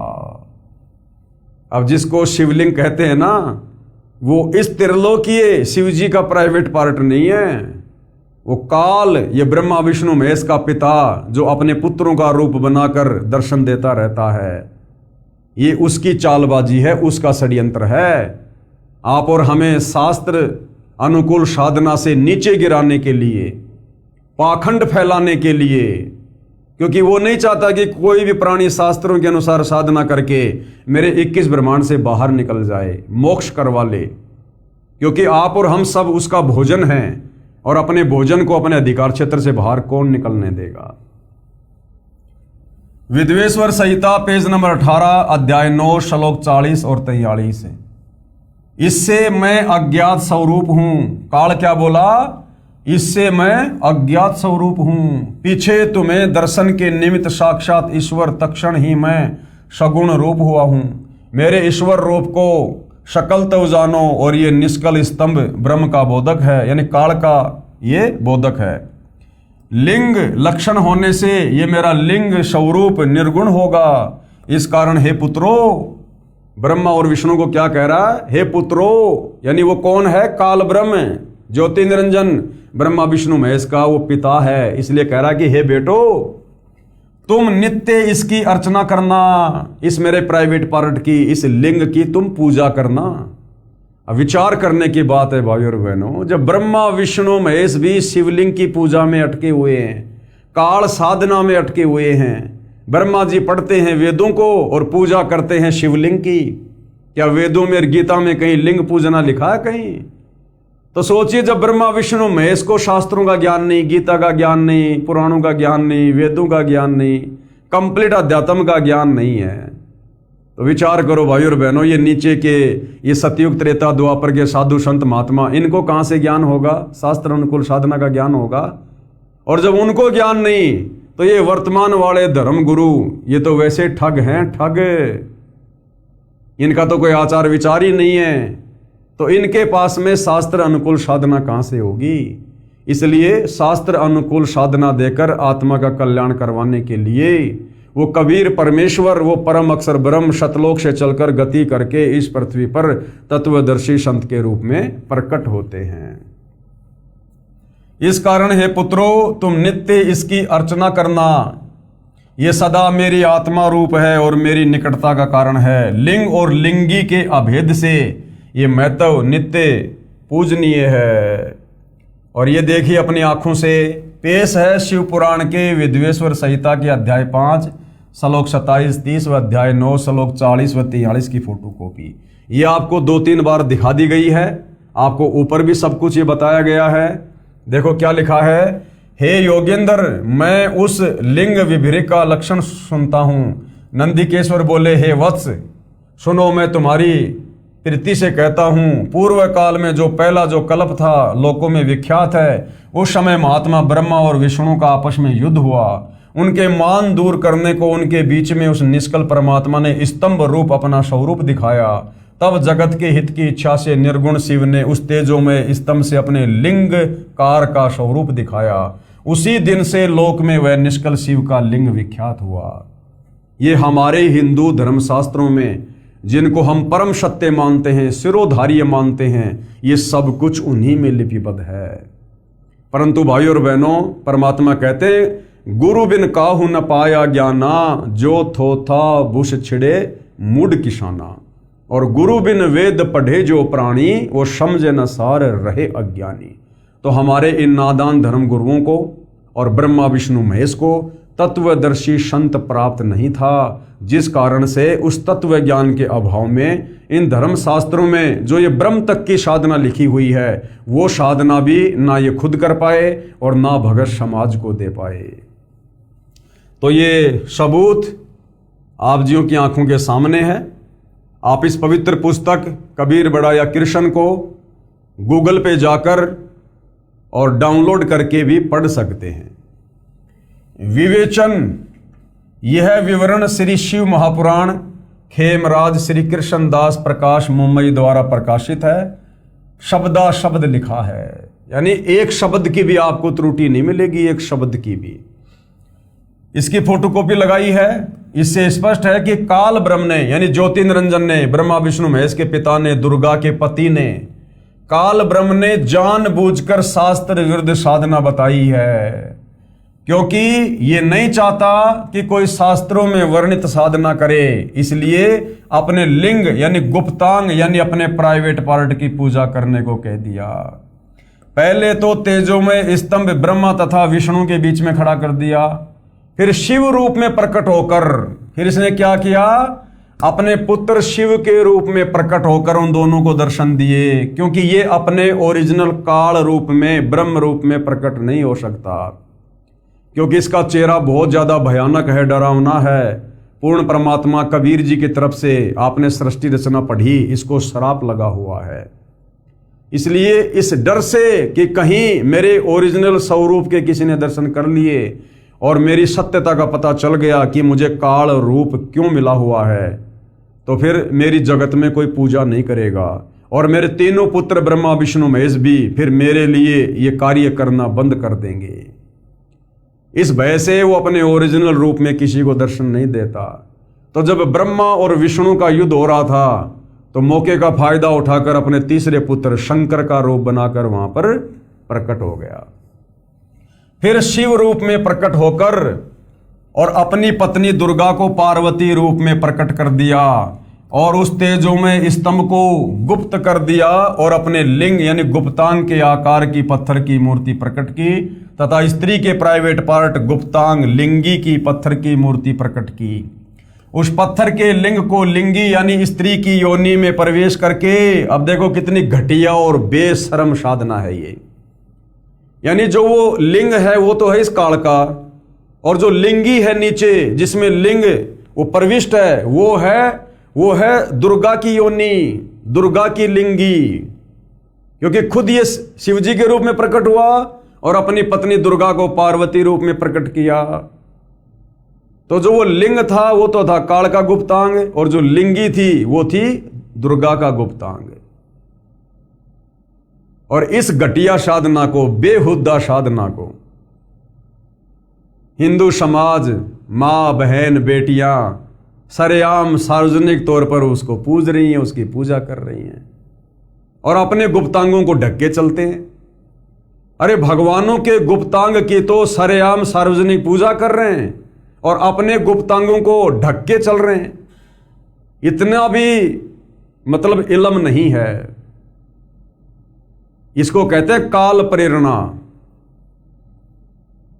इसलिए पूर्ण ब्रह्म परमात्मा कबीर देव स्वयं सच्चे संत की, सच्चे गुरु की, पूर्ण संत की, जगत गुरु की, तत्वदर्शी संत की भूमिका करके आप और हमें ये सारा भेद बताते हैं, समझाते हैं कि नादानो तुम क्या पाखंड पूजा कर रहे हो। इस काल ने तुम्हारे को ऐसे ही भक्ति साधना के नाम पर युगों युगों से, जब से तुम सतलोक से बिछुड़ कर आए हो, तुम्हारे को ऐसे ही उलझा रखा है, क्योंकि ये किसी को भी शास्त्र अनुकूल सत साधना नहीं करने देता।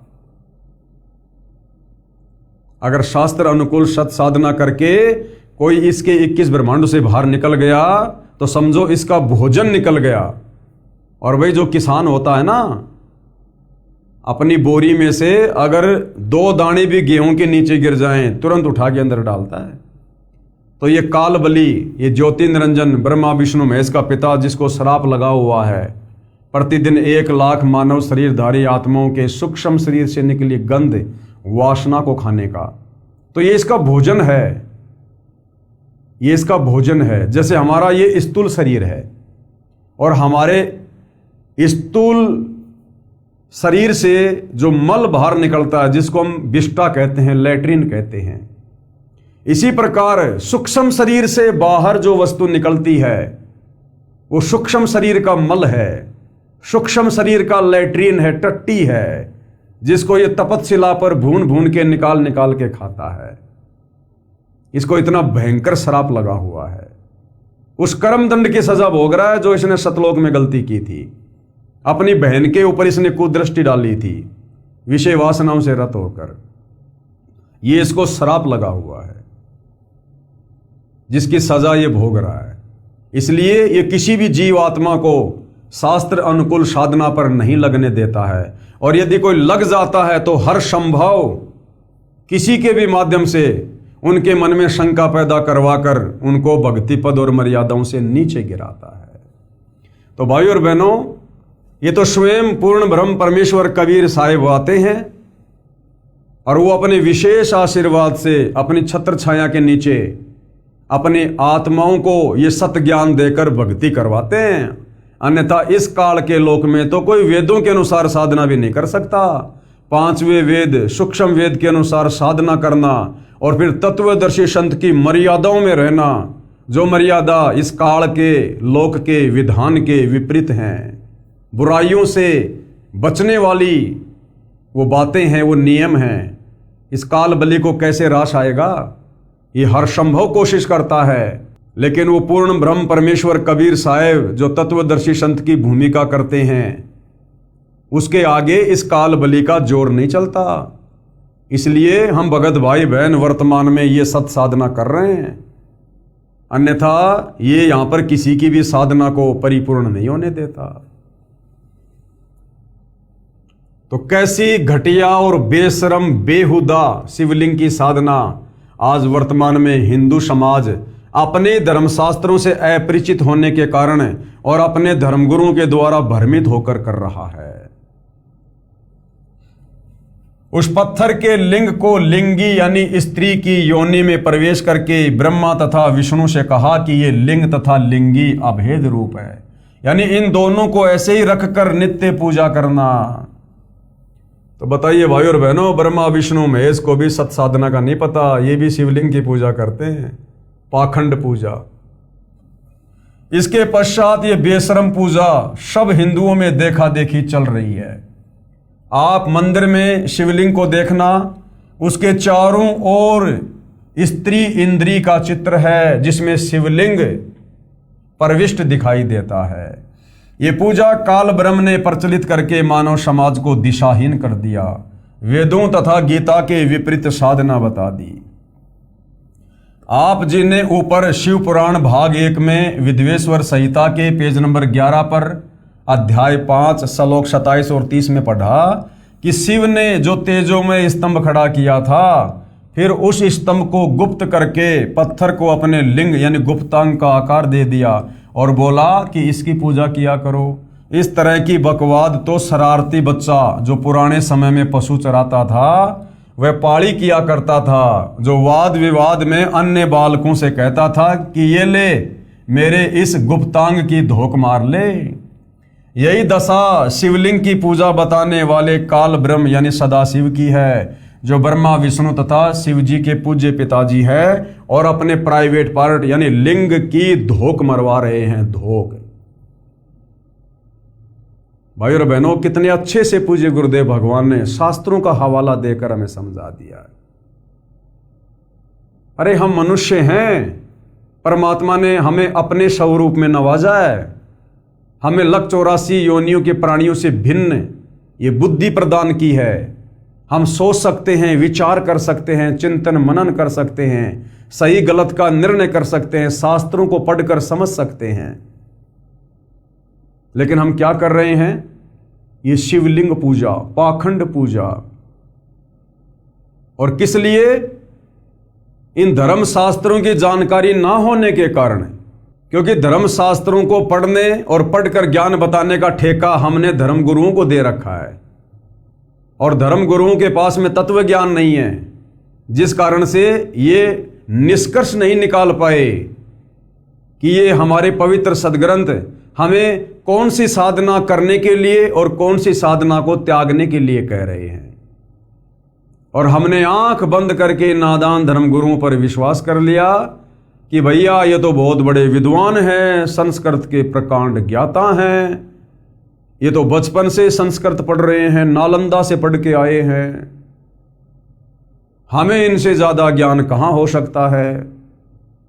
आज सतगुरु रामपाल जी की शरण में जो भगत भाई बहन हैं, उन भगत भाई बहनों को इन नादान धर्म गुरुओं से ज्यादा तो छोड़ो, ब्रह्मा विष्णु महेश से भी ऊपर का ज्ञान है। ऊपर का ज्ञान भक्ति साधना का, इन्हीं धर्मशास्त्रों का।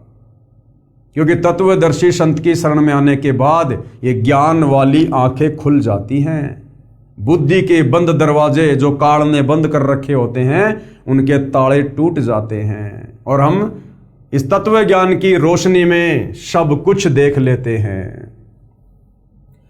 चेतावनी, क्या कहा जा रहा है आगे? वक्त है, अब भी समझ जाओ, नहीं तो मानव जीवन का अवसर हाथ से जाने के पश्चात रोने के अतिरिक्त कुछ नहीं रहेगा। अगर एक बार ये मनुष्य जन्म छूट गया, हाथ से निकल गया, और ये कब छूट जाए इसका कोई निर्धारित समय भी नहीं है। कब किसी बीमारी से मर जाए, रोग से मर जाए, एक्सीडेंट में मर जाए, हार्ट अटैक आ जाए, यात्रा करते समय दुर्घटना में मर जाए, कोई भरोसा नहीं है।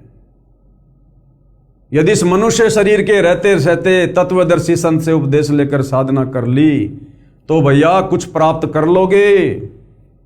अन्यथा एक बार यदि ये शरीर हाथ से निकल गया, उसके बाद ये बार बार मनुष्य जन्म नहीं मिलता। ये बार बार तुम्हें मौज मस्ती करने के लिए ये अनमोल शरीर नहीं मिलेगा। फिर पाछे तू पशुआ कीजिए गद्दा बैल बनाई, और ये 56 भोग कहाँ मन बोरे, कित कुरड़ी चरने जाई। फिर अगले जन्म में गधा बना दिया जाएगा, कुत्ता, सूअर, बैल, भैंस, मक्खी, मच्छर, लोमड़ी। फिर अपना कर्म भोगेंगे। कर्म जैसे कर्म हमने, जैसी पाखंड पूजा हमने इस मनुष्य शरीर में की है। फिर लंबा समय हो जाएगा, बहुत लंबा समय, लक 84 में यातना भोगनी पड़ेगी। तो चेतावनी दे रहे हैं पूज्य गुरुदेव भगवान कि वक्त है, अब भी संभल जाओ, नहीं तो मानव जीवन का अवसर हाथ से जाने के पश्चात रोने के अलावा कुछ नहीं रहेगा। गीता व वेदों का ज्ञान परम अक्षर ब्रह्म का बताया हुआ है, इसलिए वह शास्त्र प्रमाणित होने से लाभदायक है। आप देखिए ये शिवलिंग का चित्र, ये देखिएगा भाइयों और बहनों, ये शिवलिंग का चित्र है।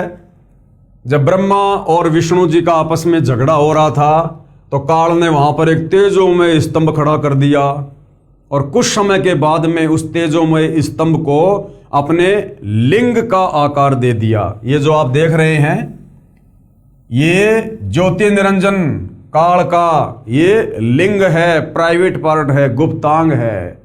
और साथ में जब वो शिव जी के रूप में प्रकट हुआ, अपनी पत्नी दुर्गा को पार्वती रूप में प्रकट किया, तो ये लिंग आप देख रहे होंगे, ये जो ये चित्र है ये स्त्री लिंगी है, स्त्री योनि का चित्र है। ये अपने लिंग को उसने इस स्त्री योनि में, स्त्री इंद्री में उसने प्रविष्ट कर दिया। यानी ये जो लिंग है ये काल का प्रतीक है, शिवलिंग जो शिव रूप में प्रकट हुआ था। और जो लिंगी है ये दुर्गा की योनि का प्रतीक है। ये हमारे धर्मशास्त्रों में सारा भेद है, सब कुछ लिखा हुआ है। इन बातों को तत्व ज्ञान से ना समझकर और नादान धर्मगुरुओं ने इस बेशरम पूजा को छुड़वाने के बजाय हिंदू समाज में दृढ़ता के साथ में लागू करवा दिया। आप किसी भी मंदिर में कहीं भी शिवलिंग होता है वहां आप देखिएगा, आपको इस प्रकार से चित्र मिलेगा। ये शिवलिंग है यानी काल का गुप्तांग है, प्राइवेट पार्ट है, और ये लिंगी है यानी ये दुर्गा का प्राइवेट पार्ट है। और इस बेशरम पूजा को जो शास्त्रों के विरुद्ध है, गीता के विरुद्ध है, वेदों के विरुद्ध है, मानव जाति के विरुद्ध है, ये हम अपने अपने प्राइवेट पार्ट को तो ढक के रखते हैं कपड़ों से, और इन भगवानों के प्राइवेट पार्टों के सरेआम हम पूजा कर रहे हैं। तो ये देखिएगा भाइयों और बहनों, शिव का लिंग यानी गुप्तांग का ये चित्र है, और ये जो लिंगी है स्त्रीलिंगी, ये स्त्री के गुप्तांग का ये चित्र है जिसमें शिवलिंग समाया हुआ है। इस शिवलिंग की पूजा अंध श्रद्धावान करते हैं, वो भगत करते हैं जिनको तत्व ज्ञान नहीं, जिनको शास्त्रों का ज्ञान नहीं, जो अंधे श्रद्धालु हैं। जो शर्म की बात तो है ही, परंतु धर्म के विरुद्ध भी है, क्योंकि ये गीता व वेद शास्त्रों में नहीं लिखी, इसलिए धर्म के विरुद्ध है। और हिंदू समाज इसे अपने धर्म का प्रतीक मान रहा है। इसका खंडन सूक्ष्म वेद में इस प्रकार किया गया है। 5वें वेद सूक्ष्म वेद में आदरणीय गरीबदास जी की वाणियों में किस प्रकार से खंडन किया गया है। संत गरीबदास जी की वाणी में क्या कहा गया है? दरे शिवलिंगा बहुविध रंगा गाल बजावे गैले, और जय शिवलिंग पूजे शिव साहिब मिले तो पूजो क्यों ना खेले। क्या अनुवाद किया है? कबीर परमेश्वर जी ने समझाया है कि तत्व ज्ञानहीन मूर्ति पूजक अपनी साधना को श्रेष्ठ बताने के लिए गैले यानी ढीठ व्यक्ति गाल बजाते हैं, यानी व्यर्थ की बातें बड़बड़ करते हैं, जिनका कोई शास्त्र आधार नहीं होता, वे जनता को भ्रमित करने के लिए विविध प्रकार के रंग बिरंगे पत्थर के शिवलिंग रखकर अपनी रोजी रोटी चलाते हैं। कबीर जी ने कहा है कि मैं उन्हें बताना चाहता हूं कि यदि शिवलिंग के लिंग को पूजने से शिव जी भगवान का लाभ लेना चाहते हो तो आप धोखे में हो। कि इस शिवलिंग की पूजा करके यदि आप शंकर भगवान की साधना से मिलने वाला लाभ लेना चाहते हो तो आप धोखे में हो। पहली बात तो ये शिवलिंग उस शिव का नहीं है जो ब्रह्मा और विष्णु का भाई है। जिस शिव को हम लोग फोटोओं में देखते हैं ना, ये उस शिव का प्राइवेट पार्ट नहीं है, ये उस सदाशिव का प्राइवेट पार्ट है जो ब्रह्मा विष्णु और शिव का जो पूज्य पिता है, जो दुर्गा का पति है, जो गीता ज्ञान देता है। यदि ऐसी बेशर्म साधना करनी है तो खागड़ यानी ओक्ष बैल होता है, बैल के लिंग की पूजा कर लो। क्योंकि जिस समय ये अमृतवाणी बोली गई थी उस समय भैंस कम और गाय ज्यादा होती थी, तो गायों को नए दूध करने के लिए जो है वो खागड़ की आवश्यकता पड़ती थी। और खेतों में भी पहले 300 साल पहले ट्रैक्टर वगैरह नहीं थे, तो हल जोतना, गाड़ी से सामान लाना ले जाना, ये भी जो है वो बैलों से होता था, बैलों से। तो परमेश्वर कह रहे हैं अगर ऐसी बेशर्म साधना ही तुमने करनी है शिवलिंग की, तो इस पत्थर की पूजा करने से अच्छा तो किसी खागड़ के लिंग की पूजा कर लो, यानी बैल के लिंग की पूजा करो, जिससे गाय को गर्भ होता है, उससे फिर अमृत दूध मिलता है, और हल जोतने के लिए बैल व दूध पीने के लिए गाय उत्पन्न होती है, जो प्रत्यक्ष लाभ दिखाई देता है। इस शिवलिंग की पूजा से बढ़िया तो किसी खागड़ की पूजा कर लो। उस खागड़ से गाय नए दूध होती है, फिर गाय जो है वो बच्चे को जन्म देती है, फिर गाय से हमें दूध मिलता है, और गाय यदि किसी बछड़े को जन्म देगी तो बछड़ा जवान होकर खेतों में हल जोतने के काम आएगा। तो कितने लाभ मिल गए। उस पत्थर के शिवलिंग की पूजा करने से तो एक भी लाभ नहीं, और अगर उस खागड़ के, अगर उस बैल के लिंग की, उसके प्राइवेट पार्ट की पूजा करोगे तो नादानो तुम्हें कितना लाभ मिलेगा। यानी हमारा भ्रम तोड़ने के लिए परमात्मा हमें इस प्रकार से उदाहरण दे रहे हैं कि तुम्हारे उस पत्थर के शिवलिंग से बढ़िया तो कम से कम वो बैल पाल लो अपने घर में, उस बैल को चारा खिलाओ जो आगे चलकर गाय को नए दूध करेगा, एक बच्चा जन्म लेगा, बच्चा खेतों में हल जोतने के काम आएगा, गाय जो है दूध देगी, दूध से दही बनेगा, घी बनेगा, छाछ बनेगी, बढ़िया बढ़िया मिठाइयां बनेगी। वो प्रत्यक्ष लाभ है तुम्हारे सामने, और तुम पूज रहे हो इस पत्थर के लिंग को जो किसी प्रकार से कोई लाभ नहीं दे सकता। अर्थात अपने प्यारे बच्चों को परमात्मा समझाने के लिए थोड़ा इस प्रकार का यह कठोर उदाहरण देकर समझा रहे हैं। यदि ऐसी बेशर्म साधना करनी है तो खागड़ यानी ओक्ष यानी उसके लिंग की पूजा करो, जिससे गाय को गर्भ होता है, उसे अमृत दूध मिलता है, हल जोतने के लिए बैल व दूध पीने के लिए गाय उत्पन्न होती है, जो प्रत्यक्ष लाभ दिखाई देता है। आपको पता है कि खागड़ के लिंग से कितना लाभ मिलता है, फिर भी उसकी पूजा नहीं कर सकते क्योंकि यह बेशर्म कार्य है। उस खागड़ के प्राइवेट पार्ट से कितना लाभ हो रहा है, फिर भी कोई व्यक्ति उसके लिंग को नहीं पूजता। क्यों? नहीं, ये तो बेशर्मों का काम है, ये तो बेशर्मी की काम है ये। और ये क्या है फिर? और तुम सरेआम उन भगवानों के लिंग को पूज रहे हो पत्थर का बनाकर, जो कोई लाभ भी नहीं दे सकता। वो बेशर्मी की बात नहीं है, उससे तुम्हें शर्म नहीं आती है। तो भाइयों और बहनों, ये तत्व ज्ञान की कमी है, हमारे नादान धर्म गुरुओं की कमी है। इन्होंने हमारे को बेशर्म पूजा के ऊपर आरूढ़ कर रखा है। और सबसे बड़ी कमी हम हिंदू श्रद्धालुओं की, जो हमने अपने शास्त्रों को नहीं पढ़ा। अरे बच्चा स्कूल में जाता है, और स्कूल जाकर बच्चा यदि अपने पाठ्यक्रम को नहीं पढ़ेगा तो बच्चा जीवन में कैसे सफल होगा।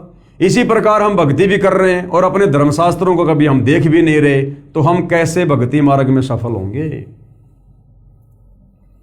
इससे स्पष्ट है कि आप अंधश्रद्धावानों को यही नहीं पता कि यह पत्थर का बना शिवलिंग व जिसमें यह प्रविष्ट दिखाया है ये क्या है। यदि आपको पता होता तो इसको एक आंख भी नहीं देखते, पूजा तो बहुत दूर की कौड़ी है। अब ये शास्त्र विरुद्ध साधना करने की मन में प्रेरणा कौन करता है? ये काल करता है। ब्रह्मा विष्णु महेश का पिता ज्योति निरंजन करता है। क्यों करता है? कारण आपको सृष्टि रचना से बता दिया गया है। इसको प्रतिदिन 1 लाख मानव शरीरधारी आत्माओं के सूक्ष्म शरीर से निकली वासना खाने का श्राप लगा हुआ है। और ये नहीं चाहता कि मेरे 21 ब्रह्मांड से कोई भी प्राणी सत साधना करके, तत्वदर्शी संत की शरण में आकर, शास्त्र अनुकूल साधना करके, आजीवन मर्यादा में रहकर और वापस सतलोक चला जाए। गीता अध्याय 18 श्लोक 62 में ये खुद कह रहा है कि तू सर्वभाव से उस परमेश्वर की शरण में जा, जहां जाने के बाद फिर साधक लौटकर कभी संसार में वापस नहीं आता। तो ये नहीं चाहता कि कोई भी उस परमपिता परमेश्वर की भक्ति साधना कर ले और मेरे 21 ब्रह्मांड से मुक्त होकर मोक्ष प्राप्त करके सतलोक चला जाए। अपने भोजन को आसानी से कोई भी बाहर नहीं जाने देता है। इसलिए शास्त्र विरुद्ध साधना की प्रेरणा भी काल ब्रह्म करता है। जैसे लिंग यानी शिवलिंग को लिंगी में प्रवेश पत्थर की मूर्ति की पूजा काल ब्रह्म ने प्रारंभ करवाई, इसी प्रकार शास्त्र विधि से भी भ्रमित यही करता है। प्रमाण है श्री विष्णु पुराण 3रा अंश अध्याय 17 श्लोक 1 से 44 तथा अध्याय 18 श्लोक 1 से 36 में। और किस प्रकार से ये काल ब्रह्म शास्त्र अनुकूल साधना से आत्माओं को भ्रमित करता है। काल जाल का अन्य प्रमाण ध्यान से देखिएगा। श्री विष्णु पुराण के 3रे अंश के अध्याय 17 श्लोक 1 से 44 तथा अध्याय 18 श्लोक 1 से 36 में पेज नंबर 125 से 221 पर लिखा है कि देवता तथा राक्षस दोनों ही वैदिक धर्म अनुसार यानी वेदों के अनुसार साधना किया करते थे। एक समय दोनों का 100 दिव्य वर्ष तक युद्ध हुआ। देवता पराजित हो गए। देवताओं ने क्षीर समुद्र के उत्तरीय तट पर जाकर तपस्या की और भगवान विष्णु की आराधना के लिए इस स्तव का गान किया। देवगण बोले, हम लोक नाथ भगवान विष्णु की आराधना के लिए जिस वाणी का उच्चारण करते हैं उससे वे आद्य पुरुष श्री विष्णु भगवान प्रसन्न हो। अध्याय 17 मंत्र 11 उस ब्रह्म स्वरूप को जो निराकार है, उस ब्रह्म स्वरूप को नमस्कार है, यानी उस काल को नमस्कार है। हे पुरुषोत्तम, आपका तो क्रूरता और माया से युक्त घोर तपोमय रूप है। क्या कह रहे हैं कि आपका जो रूप है ना वो तो बहुत भयंकर है, भयंकर जैसे कोई राक्षस का होता है। उस राक्षस स्वरूप को नमस्कार है। साधना कर रहे हैं विष्णु की और महिमा गा रहे हैं उस काल ब्रह्म की, जो कल्पांत में समस्त भूतों अर्थात प्राणियों का भक्षण कर जाता है, यानी जो सबको खाता है। आपके उस काल स्वरूप को नमस्कार, जो प्रलय काल में देवता आदि समस्त प्राणियों का भक्षण करके नृत्य करता है। अब बताओ, जो प्राणियों का भक्षण करता है, जीवों को खाता है, उसी की आराधना हमारे देवता कर रहे हैं। ये तो हमारे देवताओं का तत्व ज्ञान है। आपके उस रुद्र स्वरूप को नमस्कार है। विष्णु पुराण 3रे अंश अध्याय 17 के श्लोक 11 से 34 तक स्रोत के समाप्त हो जाने पर देवताओं ने श्री हरि को हाथ में शंख चक्र गदा लिए गरुड़ पर आरूढ़ सम्मुख विराजमान देखा। यानी वो काल ब्रह्म ज्योति निरंजन वो श्री विष्णु का रूप बनाकर देवताओं के सामने प्रकट हो गया। देवताओं की प्रार्थना सुनकर भगवान विष्णु ने यानी विष्णु रूप में काल आ गया, अपने शरीर से वचन शक्ति से एक माया मोह नाम का व्यक्ति उत्पन्न किया और कहा कि वह माया मोह दैत्यों को वेद मार्ग की साधना से हटाकर मनमुखी साधना पर आरूढ़ कर देगा। ऐसे ये काल हमें भक्ति से भटकाता है। अब जो राक्षस थे, जो दैत्य थे, वो वेदों के अनुसार साधना कर रहे थे और देवता वेदों के अनुसार साधना नहीं कर रहे थे, तो देवताओं की शक्ति कमजोर हो गई और राक्षस जो वेदों के अनुसार साधना कर रहे थे वो ज्यादा शक्तिशाली हो गए और राक्षसों ने देवताओं को हरा दिया और देवताओं ने मिलकर उस काल ब्रह्म की आराधना की। विष्णु रूप में काल प्रकट हो गया और काल ने क्या कहा कि मैंने ये माया मोह नाम का एक व्यक्ति उत्पन्न कर दिया है और ये व्यक्ति वेदों के अनुसार साधना कर रहे उन राक्षसों को भटका देगा, उनसे मनमुखी साधना शुरू करवा देगा, लोभ लालच देकर जैसे भी है। और वो देवता धीरे धीरे धीरे धीरे वैदिक साधना से दूर हो जाएंगे और मनमाना आचरण करने के चलते वो धीरे धीरे उनकी शक्ति कमजोर हो जाएगी, फिर उसके ऊपर हमला कर देना और वापस अपना राज्य प्राप्त कर लेना। अब बताओ, वो राक्षस बेचारे वेदों के अनुसार साधना कर रहे थे, सही कर रहे थे ना वो, लेकिन जबरदस्ती ये काल माया मोह नाम का व्यक्ति उत्पन्न करके उस माया मोह नाम के उस व्यक्ति को अपनी सिद्धियां देकर और जबरदस्ती फिर वेदों के विरुद्ध साधना शुरू करवा रहा है। तो ये खुद भटकाता है वैदिक साधना से, शास्त्र अनुकूल साधना से। देवताओं की प्रार्थना सुनकर भगवान विष्णु ने अपने शरीर से वचन शक्ति से एक माया मोह को उत्पन्न किया तथा कहा कि वह माया मोह दैत्यों को वेद मार्ग की साधना से हटाकर मनमुखी साधना पर आरूढ़ कर देगा। और गीता अध्याय 16 श्लोक 23 में लिखा कि जो व्यक्ति शास्त्र विरुद्ध साधना करता है, जो व्यक्ति शास्त्र विधि को त्याग कर मनमाना आचरण करेगा, उसको ना कोई लाभ होगा, ना कोई भक्ति शक्ति जमा होगी और अंत में उसकी दुर्गति होगी। तो ये काम काल ने कहा कि मैं शुरू करवा दूंगा, जिस कारण से दैत्य यानी राक्षस भक्तिहीन हो जाएंगे, तब तुम देवता उन्हें मार डालना। ऐसा ही हुआ, माया मोह ने सर्व दैत्यों यानी राक्षसों को वैदिक मार्ग से विचलित करके मनमुखी साधना पर आरूढ़ कर दिया। कुछ समय पश्चात देवता तपस्या करके यानी बैटरी चार्ज करके दैत्यों के साथ युद्ध करने के लिए उपस्थित हुए और दैत्यों ने तपस्या करनी त्याग दी थी, जिससे उनमें सिद्धि शक्ति नहीं रही, उनकी बैटरी चार्ज नहीं हुई। इस कारण से देवताओं ने दैत्यों को मार डाला। उपरोक्त विष्णु पुराण के उल्लेख का निष्कर्ष अब गुरुदेव हमें कह रहे हैं कि इसका सारांश क्या है। काल ब्रह्म ने यानी गीता ज्ञानदाता काल ब्रह्म ने, इस ज्योति निरंजन ने, ब्रह्मा विष्णु महेश के पिताजी ने सर्व प्राणियों यानी देवताओं, देवता भी प्राणियों में आते हैं, जीवों में आते हैं, ऋषियों, ब्रह्मा विष्णु तथा शिव तथा अन्य प्राणियों को, और ये जो काल ब्रह्म है ये भी एक प्राणी की संज्ञा में है, ये तो परमात्मा के आगे ये प्राणी की संज्ञा में है, और आप और हम सभी देवी देवता मानव इस काल के नीचे हम जो है आम जीवों की संज्ञा में हैं। काल ब्रह्म ने कहा कि सब प्राणियों यानी देवताओं, ऋषियों, ब्रह्मा विष्णु तथा शिव तथा अन्य प्राणियों को भ्रमित किया हुआ है। ये स्वयं ही अपने तीनों पुत्रों ब्रह्मा विष्णु तथा शिव का रूप धारण कर लेता है।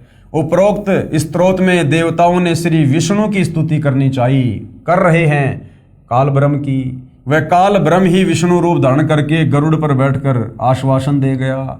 अपने वचन से एक व्यक्ति उत्पन्न करके माया मोह नाम रखकर राक्षसों के पास भेज दिया। जो दैत्यगण तपस्या अर्थात हठ योग किया करते थे उनमें सिद्धियां प्राप्त हो जाया करती थी। माया मोह ने वह साधना भी छुड़वा दी कि भैया मैं तुम्हारे को सीधा साधा तरीका बताता हूँ, क्यों एक पैर पे खड़े रहते हो, इतने दुखी होते हो, मेरे पास बहुत अच्छी सी साधना है, मैं तुम्हें सीधा साधा तरीका बता देता हूँ। और ही पाखंड पूजा में लगा दिया। और देवताओं ने, क्योंकि वो पहले से सिद्धि युक्त करके भेजा गया था काल के द्वारा, तो उसके प्रभाव में उनको आना ही आना था। जैसे मिर्ची में कोई गुण डाल दिया गया है, मिर्ची तीखी होती है तो मिर्ची को खाओगे तो अंदर तीखापन लगेगा ही लगेगा। तो माया मोह को काल ब्रह्म ने सिद्धि युक्त करके भेजा था, जिस कारण से उसका प्रभाव उन दैत्यों पर होना ही होना था। माया मोह ने वह साधना छुड़वा दी जिससे राक्षस गण सिद्धियों से रहित हो गए। देवता गण भी पहले दैत्यों से युद्ध करने के कारण सिद्धियां समाप्त कर चुके थे तथा हार कर जान बचाकर चले गए थे। फिर तपस्या की तथा सिद्धियां प्राप्त करके असुरों से युद्ध किया तथा विजय पाई। अब बताओ भाई और बहनों, हम इन देवताओं के लोक में जाके क्या करेंगे। गीता अध्याय 9 श्लोक 25 में कहा कि देवताओं को पूजने वाले देवताओं के लोक में जाएंगे। अब बताओ हम क्या करेंगे इन देवताओं के लोक में जाके। वहां जाकर भी हमने वही लड़ाई झगड़ा करना, वही हमने युद्ध करना। हार गए तो जंगलों में धक्के खाओ, जीत गए तो अपने कर्म बिगाड़ो उल्टे काम करके, बाकी तपस्या करते रहो। वही काम हम यहाँ पर कर रहे हैं। तो क्या फायदा इन देवताओं के लोक में जाने का, और कितने दिन रहेंगे वहां पर। वहां कोई परमानेंट तो है नहीं जगह। जब हमारी बैटरी डिस्चार्ज हो जाएगी, जो हम पृथ्वी लोक पर भक्ति करते हैं, दान पुण्य करते हैं, जब वो बैटरी डिस्चार्ज हो जाएगी हमारे को फिर नीचे पटक दिया जाएगा गधे कुत्ते की योनि में। इसलिए हमने तत्वदर्शी संत के बताए अनुसार पूर्ण ब्रह्म परमेश्वर तत् ब्रह्म कबीर देव की पूजा करनी है और अपनी आत्मा का पूर्णतया यहाँ से कल्याण करवाना है। जब देवता गण राक्षसों से हारे थे उस समय दैत्य भी वही साधना तपस्या अर्थात हठ योग किया करते थे जो देवता करते थे। इससे सिद्ध हुआ कि भक्ति करने से भी देवता दैत्यों से रद्दी यानी पिछड़े हुए थे, क्योंकि राक्षस वही साधना करके देवताओं पर विजय पाए थे जो देवता गण किया करते थे। यानी हमारे देवता भी भक्ति के मामले में राक्षसों से कमजोर हैं। अरे जो साधना देवता करते थे वेदों के अनुसार, वो साधना राक्षस किया करते थे, लेकिन राक्षस तन मन से किया करते थे, पूरे भाव और लगन से किया करते थे, जिस कारण से वो ब्रह्मा विष्णु महेश को प्रसन्न कर लिया करते थे, मनवांछित वरदान प्राप्त कर लिया करते थे और देवताओं को हरा दिया करते थे। तो कहने का मतलब है देवता भी वही साधना करते थे, राक्षस भी वही करते थे। फिर देवता क्यों हार जाते थे? इसका मतलब ये हमारे देवता भक्ति के मामले में भी राक्षसों से कमजोर हैं, कमजोर। वास्तव में शास्त्र विधि अनुसार साधना ना देवता करते थे और ना राक्षस, केवल काल द्वारा बताई गई तपस्या जो ब्रह्मा को जन्म के समय आकाशवाणी द्वारा काल ब्रह्म द्वारा कमल के फूल पर बताई थी, उस तपस्या अर्थात हठ योग को दोनों किया करते थे और दोनों ही सिद्धियां प्राप्त करते थे। जैसे शराब को देवता पिए चाहे राक्षस, दोनों को ही सरूर होगा। सिद्धियां प्राप्त होने पर प्राणी को अभिमान का नशा हो जाता है, फिर आपस में एक दूसरे पर सिद्धियों का प्रयोग करके स्वयं के जीवन को नष्ट कर जाते हैं। अब देख लो भाई और बहनों, यहाँ कोई गांव का छोटा सा कोई सरपंच बन जाए, उसको भी अपने लेवल का नशा हो जाता है कि मैं सरपंच हूं, पूरे गांव का मुखिया हूं मैं। वो भी अपनी मूंछ पे ताव लगाने लग जाता है, नहीं है तो मनी मन में लगाने लग जाता है। इसी प्रकार ये जो ये तपस्वी होते हैं, देवगण होते हैं, ये बड़े बड़े सिद्ध महापुरुष होते हैं, ये तपस्या करके हठ योग करके जो सिद्धियां प्राप्त कर लेते हैं, इन सिद्धियों की प्राप्ति के बाद में नशा होना स्वाभाविक है, स्वाभाविक है। ये काल ब्रह्म का जाल है ये। फिर आपस में एक दूसरे पर सिद्धियों का प्रयोग करके स्वयं के जीवन को नष्ट कर जाते हैं। ये सर्व काल ब्रह्म द्वारा फैलाया भयंकर जाल है, जिसे तत्व ज्ञान से ही समझा जा सकता है तथा इस जाल से निकला जा सकता है। वर्तमान में कुछ पंथ हैं जो न तो देसी घी की ज्योति लगाने देते हैं, जैसे राधा स्वामी पंथ वाले। पहले हर घर में देसी घी की ज्योति लगती थी सुबह शाम, हर घर में। लेकिन जब से ये राधा स्वामी पंथ चला है, इन्होंने घर घर में देसी घी की ज्योति लगवाना, यानी जो हवन यज्ञ किया करते थे, थोड़ा बहुत जो लाभ हमें होता था, वो भी इन लोगों ने आगे चल के बंद करवा दिया। अर्थात ये भी काल का भयंकर जाल है। ये राधा स्वामी पंथ भी काल का फैलाया गया जाल है। वर्तमान में कुछ पंथ हैं जो न तो देसी घी की ज्योति लगाने देते हैं, न गीता वेद या सप्तम वेद वाणी का पाठ करने को बताते हैं, ना वास्तविक नाम जाप को देते हैं। कहते हैं संत कुछ नाम जाप करने को दे दे, वही मोक्षदायक है। जैसे कोई रोगी किसी डॉक्टर के पास जाए और कंपाउंडर कहे कि भैया ये डॉक्टर जो भी दवाई दे देगा ना आंख बंद करके, बस वही तेरा पेट का दर्द ठीक कर देगी। अरे भैया, पेट के दर्द के लिए तो पेट के दर्द की दवा काम करेगी। तो राधा स्वामी पंथ वालों का कहना है कि हमारे गुरुजी जो भी मंत्र जाप करने को दे दे, बस उसी से मोक्ष हो जाएगा। 2.5 घंटे सुबह तथा कम से कम 2.5 घंटे शाम को हठ योग करने को कहते हैं। ये मोक्ष मार्ग नहीं है, ये संत काल ब्रह्म द्वारा माया मोह की तरह भेजे गए हैं, जिन्होंने वह साधना भी छुड़वा दी जिससे स्वर्ग तक जाने की भक्ति तो बनती थी। जैसे प्रतिदिन गीता वेद या शमशम वेद, कबीर जी की वाणी या कबीर जी से परिचित संतों की वाणी के पाठ से ज्ञान यज्ञ का फल मिलता है तथा देसी घी की ज्योति से हवन यज्ञ का फल मिलता है। दंडवत प्रणाम से ये प्रणाम यज्ञ का फल मिलता है। वे नकली पंथ सुना सुनाया शतलोक शतलोक तो कहते हैं, परंतु शतलोक में सत्य पुरुष निराकार बताते हैं। वहां प्रकाश ही प्रकाश है, आनंद ही आनंद है। आत्मा भी उस प्रकाश में ऐसे समा जाती है जैसे समुद्र में बूंद समा जाती है। ऐसा व्यर्थ ज्ञान अनुयायियों को बताकर कहते हैं चलो शतलोक में, वहां आनंद ही आनंद है। विचार करें, किसी लड़की को कोई मूर्ख कहे कि तेरी सगाई अमुक गांव में कर दी है, वहां तेरा पति निराकार है, तेरे पति के घर में प्रकाश ही प्रकाश है, तेरा पति साकार नहीं है, वहां विवाह करवा के जा, लड़की वहां आनंद ही आनंद है। उस मूर्ख से पूछो कि यदि पति ही साकार नहीं है तो उस लड़की की क्या रुचि बनेगी शादी करने में, और बिना पति वाले घर जाने में कोई उमंग नहीं हो सकती। ठीक इसी प्रकार जो गुरुजन सत्य पुरुष अर्थात परमात्मा को निराकार कहते हैं तथा कहते हैं कि केवल प्रभु का प्रकाश ही देखा जा सकता है, वे भ्रमित कर रहे हैं, उनको कोई ज्ञान नहीं है, उनको परमात्मा प्राप्ति भी नहीं हुई। उनसे कोई पूछे कि तुम कहते हो कि सत्य पुरुष यानी अविनाशी परमेश्वर का केवल प्रकाश देखा जा सकता है, क्योंकि सत्य पुरुष यानी सच्चा परमेश्वर तो निराकार है। जैसे कोई अंधा कहे कि सूर्य तो निराकार है, उसका केवल प्रकाश ही देखा जा सकता है। सूर्य बिना प्रकाश देखा किसका? जब सूर्य निराकार है तो प्रकाश काहे का? इसी प्रकार जो ज्ञान नेत्रहीन संत ऋषि महर्षि परमात्मा को निराकार कहते हैं तथा परमात्मा को सूर्य तुल्य प्रकाशमान कहते हैं तथा परमात्मा का प्रकाश देखा कहते हैं, वे सन्निपात के जवर के रोगी की तरह बरड़ा रहे हैं। उन्हें यही नहीं पता कि वे क्या बोल रहे हैं। वे सर्व काल ब्रह्म के द्वारा भेजे गए मोह माया जैसे भ्रमित करने वाले दूत हैं, जिन्होंने भोली आत्माओं को उल्टा पाठ पढ़ाकर दिशा भ्रष्ट कर दिया है। तो भाइयों और बहनों, वर्तमान में ये जितने भी धर्म गुरु हैं, एकमात्र परम पूज्य सतगुरु रामपाल जी को छोड़कर, चाहे राधा स्वामी पंथ है, चाहे धन धन सतगुरु पंथ है, चाहे जय गुरुदेव पंथ है, चाहे निरंकार पंथ है, चाहे ये श्री सतपाल जी महाराज वाला पंथ है, कितने भी पंथ हैं, चाहे ये 12 पंथ ये कबीर जी के नाम से जो चले हुए हैं, ये हैं, ये सब के सब उस काल ब्रह्म के द्वारा जिस प्रकार उन दैत्यों से शास्त्र अनुकूल साधना छुड़वाने के लिए भेजा गया था, इसी प्रकार वर्तमान में ये सर्व पंथों के सर्व धर्म गुरु ये काल के द्वारा भेजे गए मोह माया नामक उस व्यक्ति के रूप की तरह समझ लेना। काल बलि ने केवल इस कलयुग की बिचली पीढ़ी में आप और हम आत्माओं को शास्त्र विरुद्ध साधना पर आरूढ़ करने के लिए ये सारे संत काल अपने दूत के रूप में भेजे हुए हैं। इस बात का भली भांति आकलन आपको उस समय होगा जब आप सतगुरु रामपाल जी के प्रवचन सुनेंगे, उनके द्वारा लिखी पवित्र शास्त्र प्रमाणित पुस्तकों को पढ़ेंगे। एक एक चीज को उन्होंने क्लियर किया है, एक एक चीज को।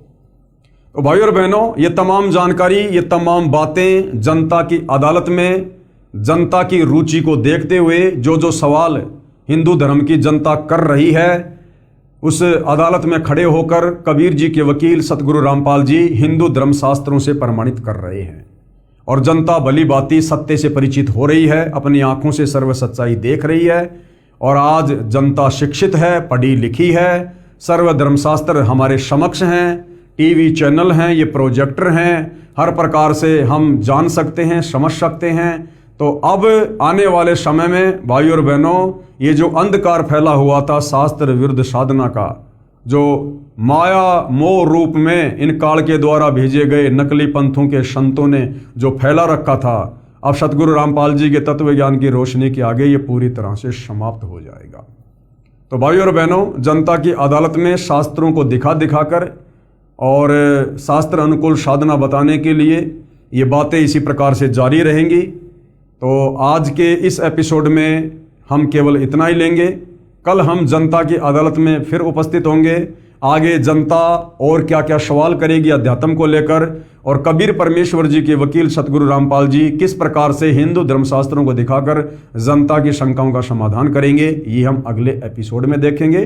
तब तक पूज्य गुरुदेव भगवान हम सबको आज्ञा दे, आशीर्वाद दे, सद्बुद्धि दे, हमारा मार्गदर्शन करे। बंदी छोड़ सतगुरु रामपाल जी परमेश्वर जी की जय हो।